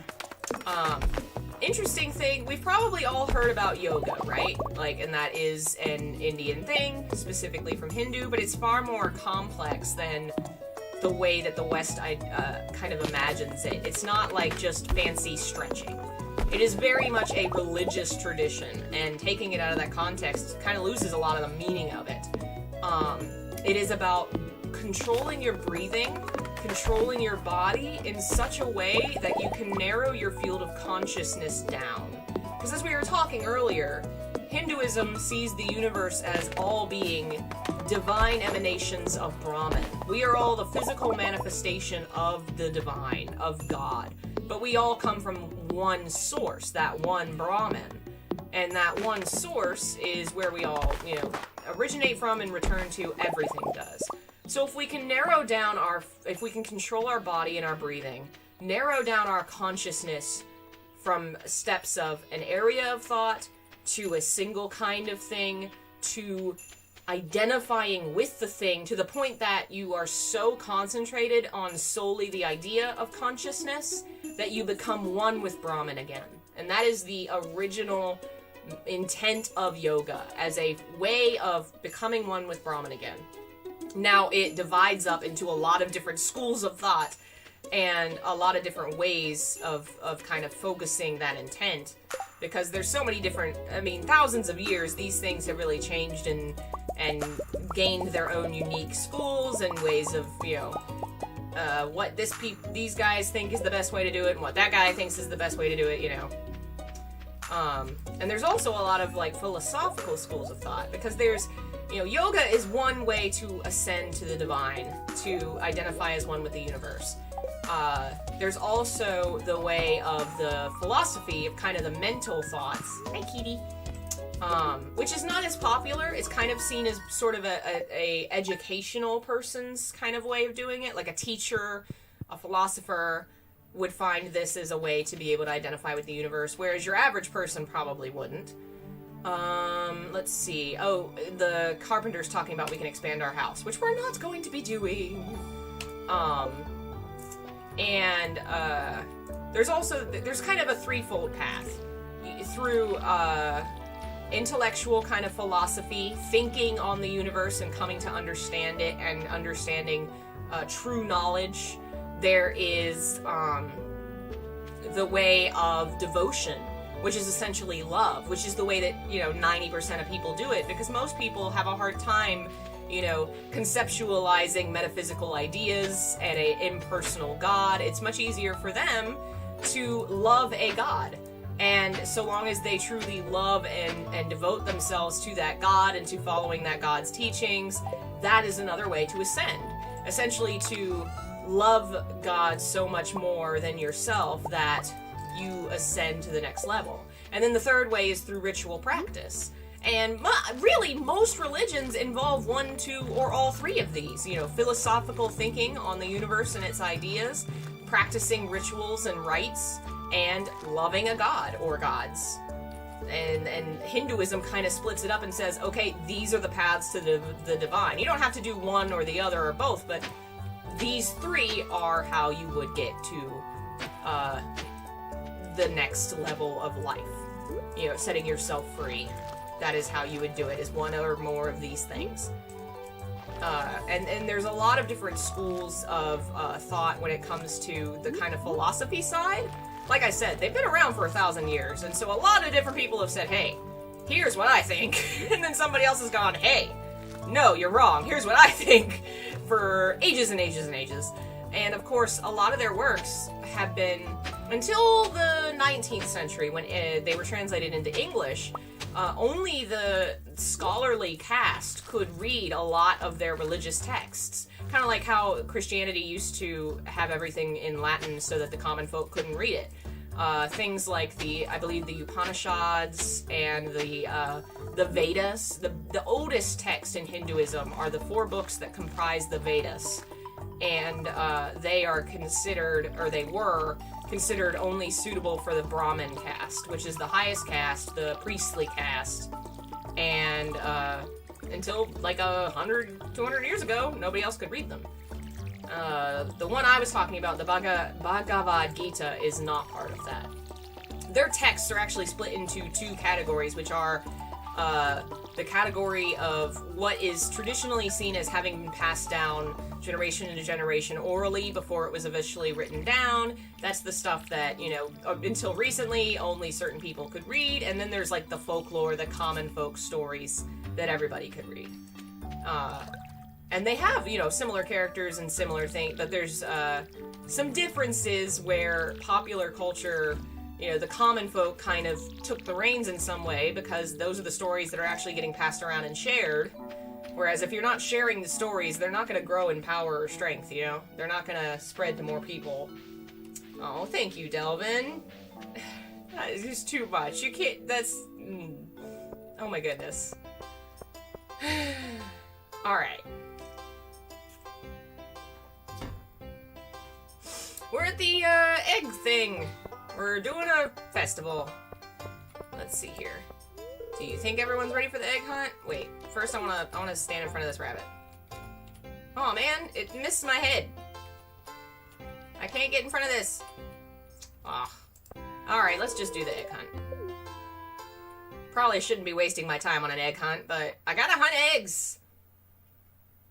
You read it in college! I hadn't read it until very recently, but I probably could have in my religious ethics minor, but I don't know that I ever was able to get to the higher classes because I had to streamline my education at the end there, and I didn't get to take all the classes I wanted.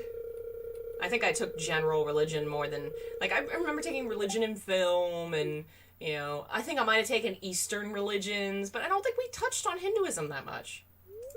Alright, time to hide and find eggs. Me and all the children. Oh, thank you, Delvin. That's so much. Oh, goodness. Thank you. Alright, I gotta beat all these children at egg hunting. No, I don't want to look at the beloved manna. I want to steal the eggs. There's one. Child, you are not getting my eggs. GTFO. I run faster than you, child. You cannot get the egg. There's an egg. More eggs, more eggs. Aw, thank you, Billy. Happy New Year. Thanks for joining us. There's an egg. Come on, egg. Come on. How do I get to this egg? Alright, I got 8 eggs. That's not bad. Oh, there's one. Oh, I missed that one. What do I think about transcendental meditation?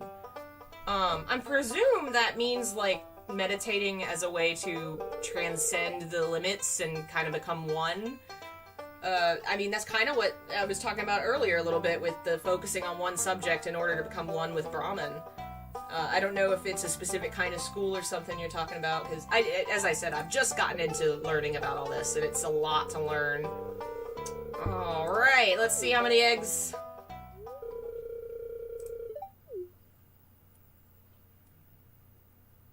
Dang it! I didn't beat the children! I'm upset. Oh well. How dare you, you purple-haired jerk! Oh well. I never win the egg hunt. I probably shouldn't have gone for that egg that was hidden away and couldn't get too easy. Oh well. Alright, so why don't we fish? It's nighttime. See if we can get some night fish. I still have a little energy. And Bob is snuggling my lap. Oh, I was looking at Bob, but I missed the fish. Oh well. I really need, like, a third cat cam just for when Bob's sitting in my lap. Come on, fish. Come on, fish. Give me fish. No, there's a bat. No, go away, bat. I'm fishing. Oh, okay, good. It doesn't interrupt my fishing. I can just stand here and bleed while I'm fishing. Oh my god. Yay! I caught a chub. Well, that's not too useful, but oh well. Come on here, bat. Kick your butt. Come to my town? I'm the mayor of Kick-Ass. Come here. I'm gonna get you. Get here, bat. I need your wings to offer to the forest gods. Alright, we'll go to bed. Graveyard Keeper. Not heard of that one. Oh, look, the kitty's sleeping on a bed. Just like my kitty sleep on beds.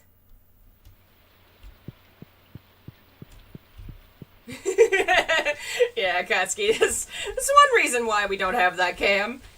If Bob would just stay on the chair behind me, but no, he wants to go everywhere.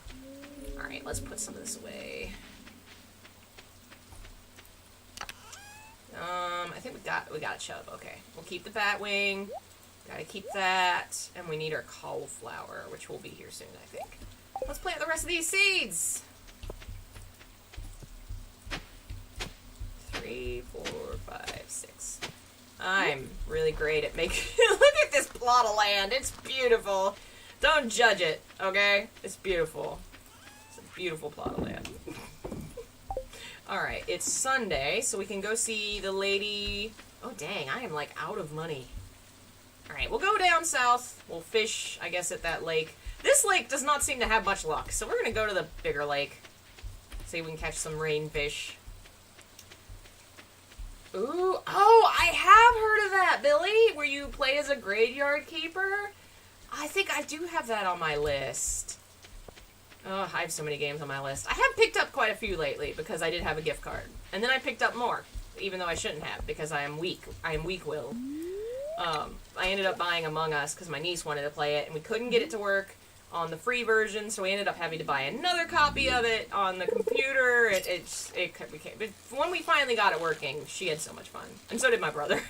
My mom was so bad at it. Oh my god, there was this adorable moment. We were all playing in the same room. I was on my laptop. They were on 3 different switches. My mom's, my niece's, and mine. And my brother, was one of the crewmates, and so was I, and he said something like, I'm being chased! I'm being chased by the monster! And I guess he couldn't see who it was because the lights were out or something. But then between the two of us, we hear my mom go, come back here. She just went, come back here. And we're both looking at her like, you idiot! Why would you say that out loud? You're the monster. It was so funny. She's so bad at the game. But it was so much fun. We will have to play that at some point soon. Oh, man. I know my niece will want to play it with us. I think she might be, I don't know, vegging out. I'm sure she's tired over the last couple days. She wanted to stay up to midnight so bad last night and was making fun of us. You gotta stay awake, gotta stay awake. We both looked at her at midnight and she was out. She was gone. It was cute. And I did get her new makeup for her birthday. So now she doesn't have old ancient makeup. Oh, I don't want algae. I want a fish. Give me fish. Yeah, we'll definitely have to have my mom play a game with us, too. Cause she literally, after we played the game, she was like, I don't get this. Put me on the free play so I can look at it. And for like an hour, she was just playing Among Us by herself, trying to figure out how to do all the tasks. Which is the most that she's played with her Switch since I bought her the Switch last Christmas. So I'm thrilled. Oh, man. Oh, man, I missed the fucking fish again. I'm the cool aunt.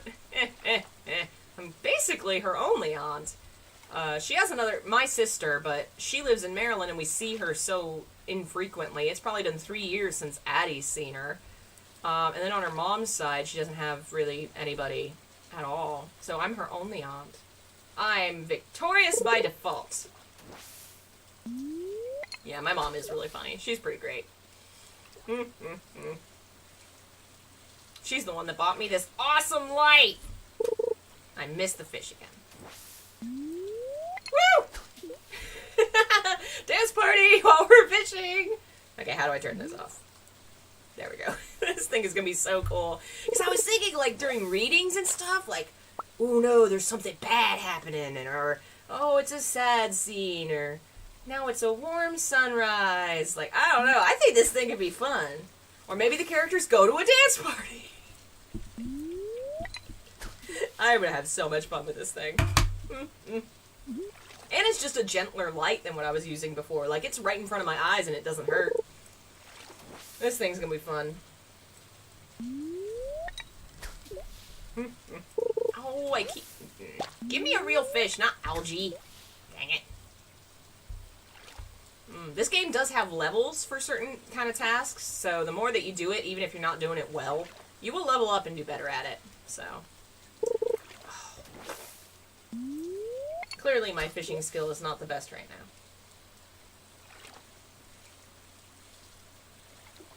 That's okay, though. I have a nice bob just spread across my lap like long cat. Who's throwing soggy newspaper in the lake? Was it you, Lewis? You're such a shitty mayor. Come on. Seriously? Alright, that's it. We're going to the beach. Let's try beach fishing. I think there's at least one fish we need that's, like, beach at rainy day or something. Maybe that's the snapper. That might have to be fall.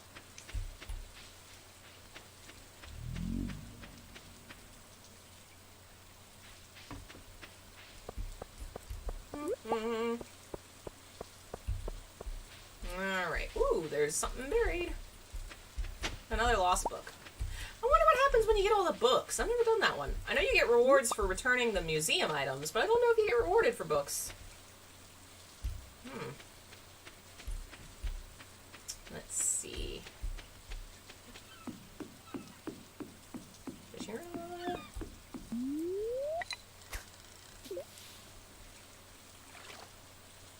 Come on, fish.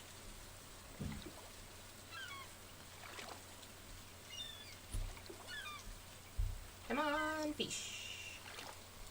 Give me fish. Fish? Stay, fish. Stay. Stay. Stay. Nice. An anchovy. I got a fisherman trophy award thing. Where's the achievements? Collections? Here we go. Catch 10 different fish. Good job, us. Alright. Where's... No, that's not what I wanted. What was I... Levels? Here we go. Level 2 foraging, 1 fishing, 0 combat. Ah, that's a good start. That reminds me, Delvin talking about only needs 6 to 8 hours to sleep. So, the copy of the Bhagavad Gita I was reading was a very specific one, annotated by a follower of Krishna. Krishna? I think that's how I say it. So, as I was saying earlier, Hinduism is very diverse in how you can believe and who you can believe in.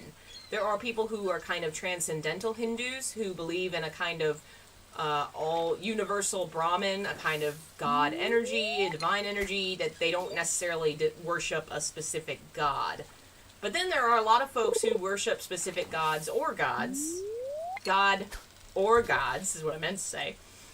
And they see that god as either like their personal favorite avatar or the best kind of impersonification of the god energy. Like, this is, everything is God, but this guy is the best one. Krishna has a lot of that. He is a human incarnation of Vishnu, and is one of the most popular as far as we worship only one guy goes in Hinduism. So this book, being annotated by this particular follower of Krishna, was very much kind of focused on the idea that Krishna's the one guy you should be worshiping. Sure, you can worship other ones, they're not as great. Specifically worded to say things like the other gods are demigods. One phrase of it was, Vishnu is the whole body, and those other gods are like the limbs. Sure, you can worship the arm, but it's just a piece of the body. And one thing that they talk about, they're more forgiving about worshiping other Hindu gods who are seen as like pieces of Vishnu. Less, kind of forgiving, I think, about other traditions. Kind of saw that as like, worshiping and semi off the path, but still going there. Weren't fans of atheists. Saw that as ignorance to not see the connection of all creation. And specifically, they talk about the different modes of the material world, which I forgot to mention. But one of the ideas of Hindu tradition is the idea that there are 3 modes of the physical world that we can exist in. And the mode of ignorance is when you are behaving in such a way that you do not recognize the divinity of the world. And there's a lot there, but this particular guy, being a follower of Krishna, he puts atheism in that category. But he also puts people that sleep more than 6 hours a day you live in the mode of ignorance. If you sleep more than 6 hours a day, you are wasting your time on this earth, and you are in the mode of ignorance, my good man. There was some other really whack stuff. Okay, so Vishnu is a piece of Brahman, but Vishnu also has pieces of himself. So, it's a little confusing because Brahman is both a god and all god, absolute being, and the way to think of it is, It's kind of like, let me think of this. There's this great pervading energy in the universe, kind of the atmosphere. That's Brahman. That is the energy of all things. It is God, and it created everything. We all have pieces of this divinity within ourselves. Apparently I'm exhausted, so let's go.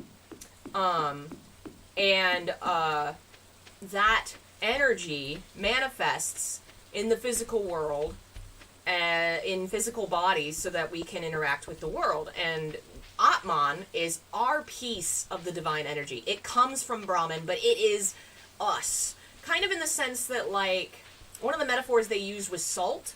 When you dissolve salt into water, you can't see it anymore, but you still taste the salt. It's still there. Like, when we become part of Brahman, we are still there, but we are part of Brahman. Atman is us. We are part of Brahman. The Brahman Atman is the term for kind of the piece of us that's connected to everything. So, the gods themselves are incarnations of the energy Brahman. And they can further take on physical form and enter the world. Vishnu took on the physical human form of Krishna to become an active member of all the events that happened in the epic poem Mahabharata. There was this big war and this fight for the throne, and he came down to be a part of that.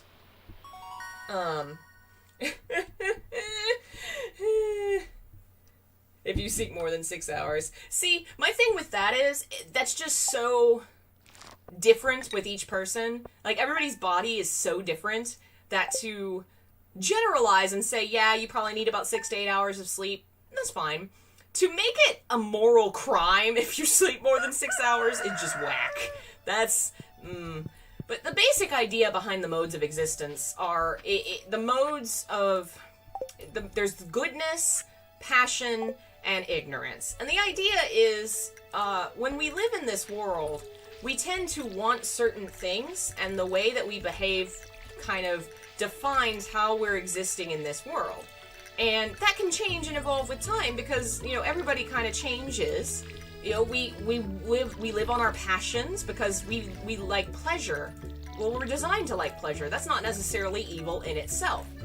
But it's kind of how you interact with the universe defines which mode you're in. If you're in the mode of goodness, then you recognize that there's more to this universe, that you are a small part of something greater. You try to do good things, you try to live by a certain moral code. You haven't fully become enlightened because you're still living in the cycle. By nature, if you're still in the cycle, you're not, ascended.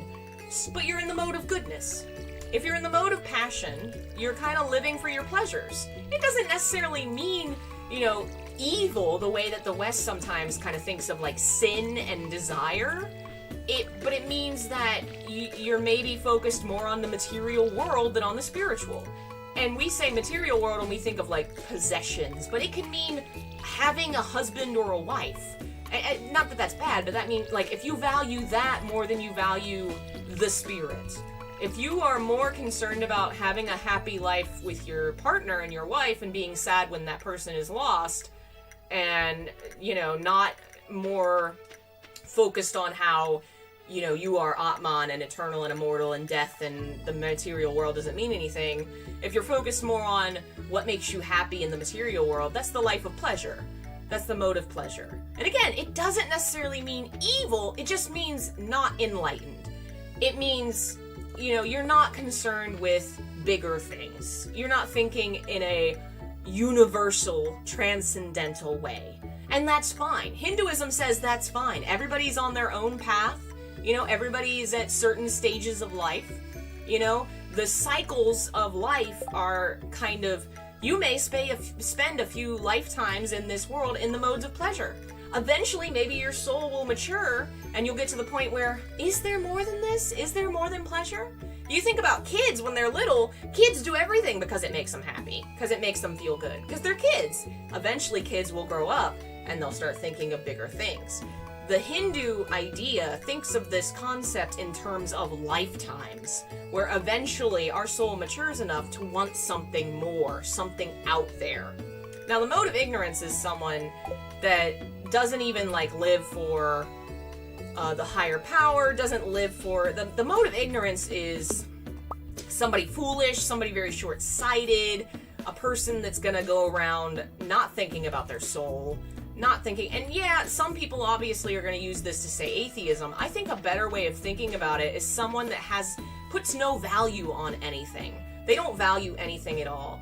You know, the material world, life is just an accident, and so we're all in it for ourselves, and nothing matters, and I can say and do whatever I want, because nothing matters. You know, that kind of person that's like, you know, saying things on purpose to upset people because it doesn't upset them, and they think it's funny that you're upset. That kind of person. That's the mode of ignorance.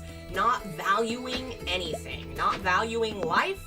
Even to the point where you, like, enjoy the material world, you don't value anything at all. So you are in the mode of ignorance. And those, according to Hinduism, those kind of people tend to go downward, as in, they go back to being animals. You know, you're kind of supposed to accrue good karma to kind of higher up and become elevated. Those kind of people tend to accrue bad and go down to being a mindless creature again, because they don't value anything. You know, what does an animal value about, I don't know, society or what have you? You know, that's kind of the general idea. Edgelords, yes. Edgelords are right smack dab in the mode of ignorance. At least in my, you know, obviously I am not Hindu. I am learning this stuff and kind of trying to interpret it and understand it in my own viewpoint. And I'm also kind of trying, some of these texts are like thousands of years old, and obviously those texts are going to have a message. You know, they're trying to create a culture and say things like, hey, do your job. You know, like, nowadays there's a lot of pushback against the caste system, but reading the old texts, it's very obvious that it's kind of, it's a way to, like many other traditions have, use religion to reinforce class and to keep people kind of chugging the machine of society along without really thinking about it. There's actually a line in the Bhagavad Gita that says, if you do a job that, you know, you're all born to do a specific task, a specific job.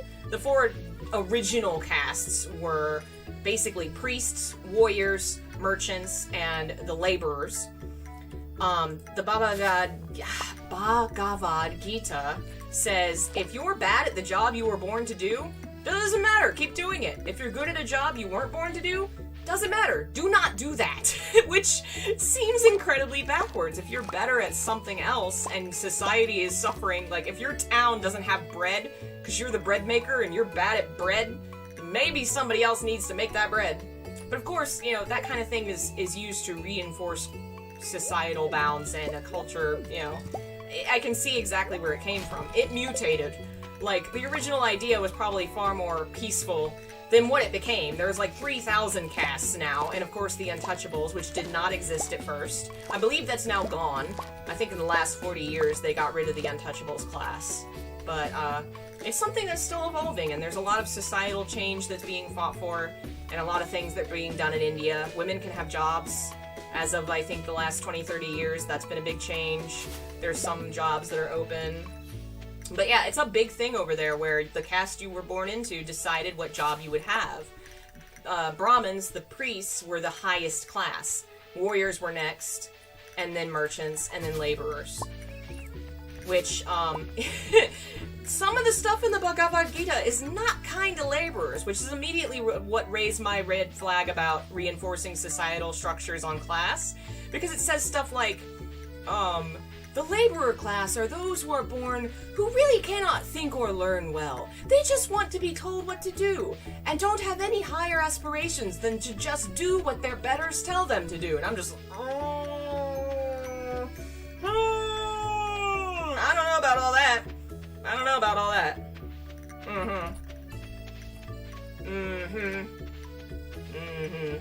But yeah, every culture has had, you know, the history of using their religion to skew views and reinforce societal structures. That doesn't mean the religion doesn't have beautiful truths in it.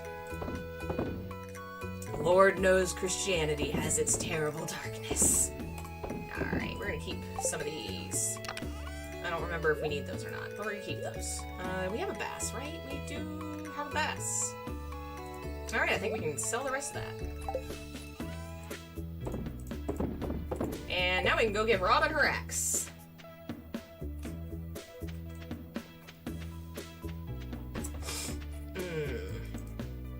Yeah, a lot of people, you will hear a lot of people say stuff, especially, you know, those diehard internet atheists, about how religion is so evil and stuff. And I'm like, no, you see the same problems everywhere, and the problem is not unique to religion. It's a problem of power, and those who want power and want to keep it will always use whatever they can to do so, and religion's one of the many tools that they have used and bent to their will, you know? At its heart, religion is humanity's attempt to answer questions that can't be answered. You know, to give themselves some semblance of understanding and control with something that really can't be understood or controlled.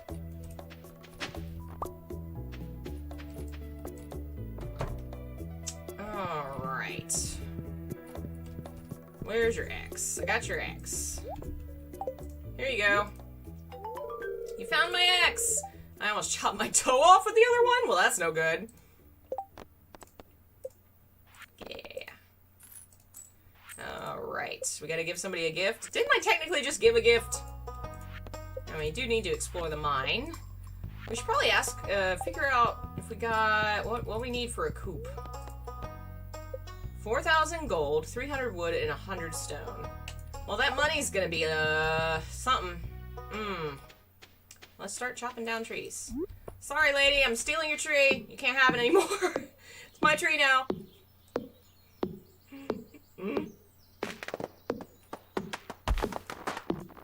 Yay! My tree. Hello, sir. No worries here. I'm just cutting down this tree. Don't even worry about it.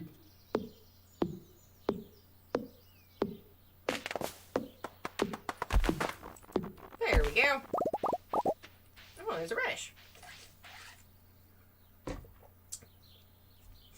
Okay.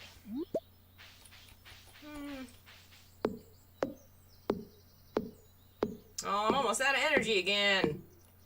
I really need to increase that stamina bar. But I don't think I'll be able to until, like, winter? There's an item you can get. There's also one in the mines, but I don't know that we'll reach that far down. You gotta get to, like, level 100. Maybe 120, something like that. Oh, man. Here, I'll give you a present. Would you like a leek? Yay! We got a gift. Okay. Ooh, berries! Hello, sir. I'm going to take these berries from you. I know you're homeless and you need food, but I'm taking them. And selling them for money. Where'd the music go? It kind of goes on and off. There's a cycle to it. At certain hours of the day, it kind of goes quiet. Certain weather. If you enter a certain place. Yeah, it's not always playing 100% of the time. Oh, come back here, berries. You're my berries. I don't know what a salmon berry is, but you're mine. Alright. Well, let's get some money, because we need a coop.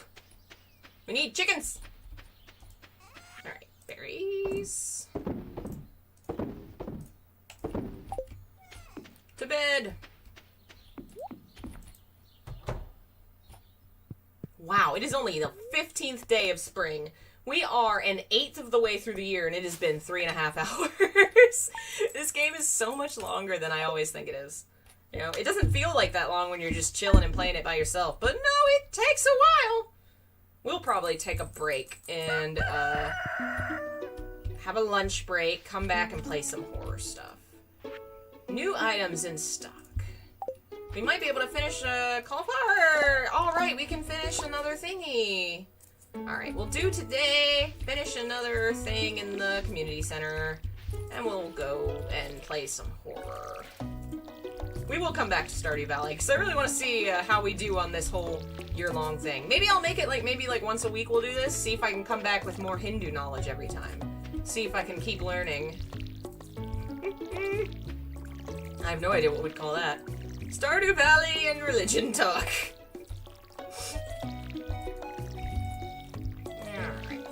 My voice is actually hoarse from how much I've been talking. I need some tea.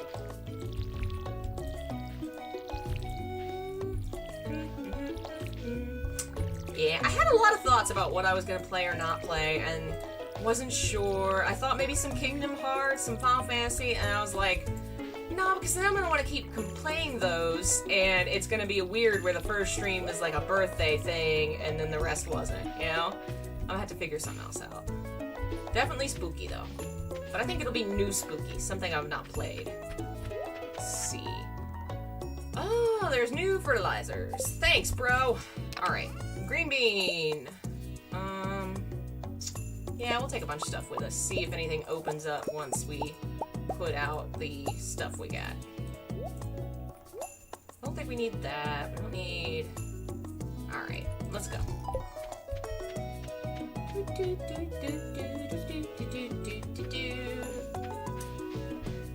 We're gonna see Muse eat pie and birthday. Yeah, we'll have some birthday pie later tonight. If we do it right now, that'll be lunch. Can't do that.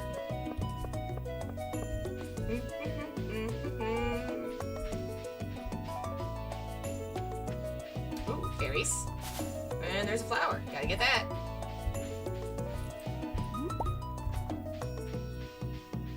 Love to see Alien Isolation or Blair Witch. I have both. So it's gonna be probably, I don't know. It may not be Alien because the Switch dock is downstairs, and I think I might just leave it there because Addie's probably playing something. We'll figure something out. I do have Blair Witch on Steam. I gotta look and see what stuff I have that I haven't tried. Spring crops. Oh no, we'll do basic. Green bean. Ta-da! We got some speed grow. Let's see. Don't think... Yeah, we can't do anything here yet. We gotta be able to craft more before we can do that stuff. Alright, is that gonna unlock the bulletin board? No, the mining. Nice. Alright. Did we have anything else in here we could do? Nothing there. Nope. We're growing the parsnips for that one. Stop Xing out. Okay. Animal. Alright, yeah, all that is stuff we're preparing for. That's all foraging that we gotta do when the season changes. Let's see what's in mining.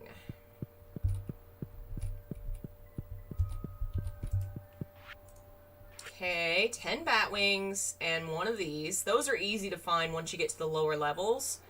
But we could also just kill a bunch of slimes. I bet we could get that one pretty easy. Geologist. Alright, we got one of these and one of these. We're gonna have to get pretty deep in the mine. Those only show up at level 80. So yeah, we're gonna have to dive in there. That won't be too rough. And then those are easy. Once we go far enough in the mine, we get those all the time. That will not be hard. Alright. So that's all we can do for now, but we've got a good start, I would say. Check my system requirements with Blair. Yeah, I'll have to make sure the settings look decent, since we did have to change a couple things on Fear to make it run good. Alright, well, we'll head... Let's see, what do we have energy, so we should do something. I guess we'll go clean up the farm a little bit. Can we create weapons? Not to my knowledge. They have added a bunch of stuff, and I don't know everything that's been added. But you can craft a lot of things. You can craft some rings that you can wear that have effects. I don't know if you can craft, like, a sword. But we haven't unlocked a lot of crafting yet. Okay, tidying up time. Where's my axe? Did I put my axe in the box? Good job.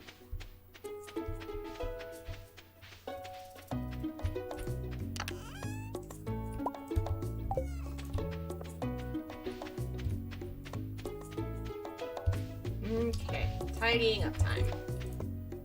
Cutting down the forest. Well, only some of the forest. We got most of the big rocks, or the little rocks. The big ones are what's left. Get these berries. Get the berries. Get the berries. Probably grab the seeds too, because I can sell those. Why did that one not get picked up?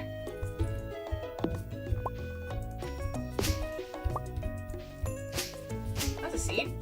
Come on, seed. There we go. Get that one. Get that up.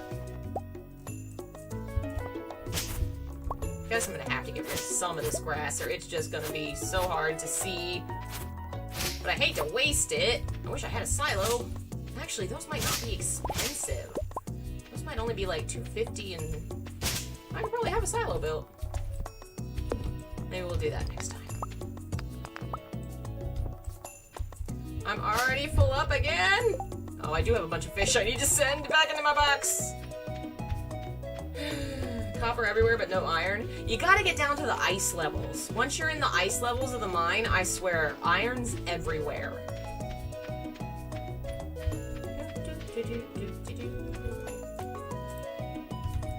Alright, keep that, because I think we need it. We don't need cauliflower anymore. I know we need at least like 2 more fish, but I don't remember which ones, so we're gonna hang on to those. Get rid of that stuff. Alright.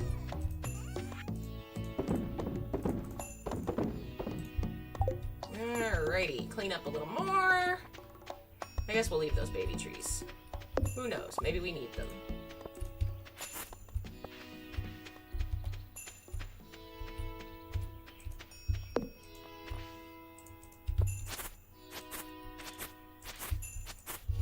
Get away from my greenhouse.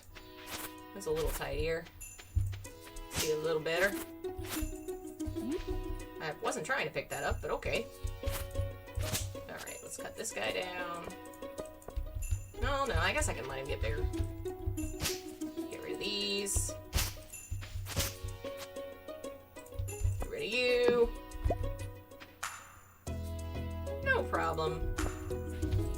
Yeah, you really, if you want to do any of the, like, crafting, the mines are the best place to go. Once you get deep enough, they have everything. Everything. And of course, once you finish the mines, there's another mine. There's at least 2 of them. I've not finished the desert mine, but there is another one.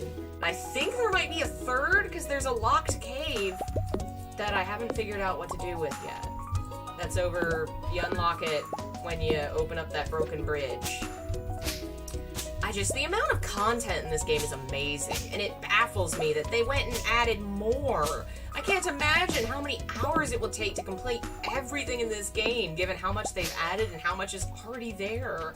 I've never finished everything, and I've played 200 hours. Oh, man. I'm not complaining. I love this game. I love how much meaningless stuff, you know, like how fun and craftable everything is, and there's a lot you can do. My one complaint is there's not enough outside furniture. Like, I have a lot of stuff that goes in my house that I'd like to put outside my house. Like, why can't I put this bench in my front yard, you know? I would like to have a bench in my front yard, and instead, no, I can go buy a stump. I don't want to buy a stump. I want my bench. Maybe the new, the new update has new yard furniture. I know there's new furniture. I don't know if the yard has any stuff. I hope it does. So anyway, that is Stardew Valley. We will play again sometime. Maybe it'll be every 15 days. Not in real life. 15. We'll do it in 15-day chunks since that took a while. But I really want to see how much we can finish in a year. See how we do. I will be back at, say, 2-ish. I'm gonna have my lunch, tidy up a little, and then we will continue with something spooky. Thank you again to everyone who donated, all our members. Thank you, Delvin. You guys are amazing and so fantastic. And I love you. I will see you guys later. Bye.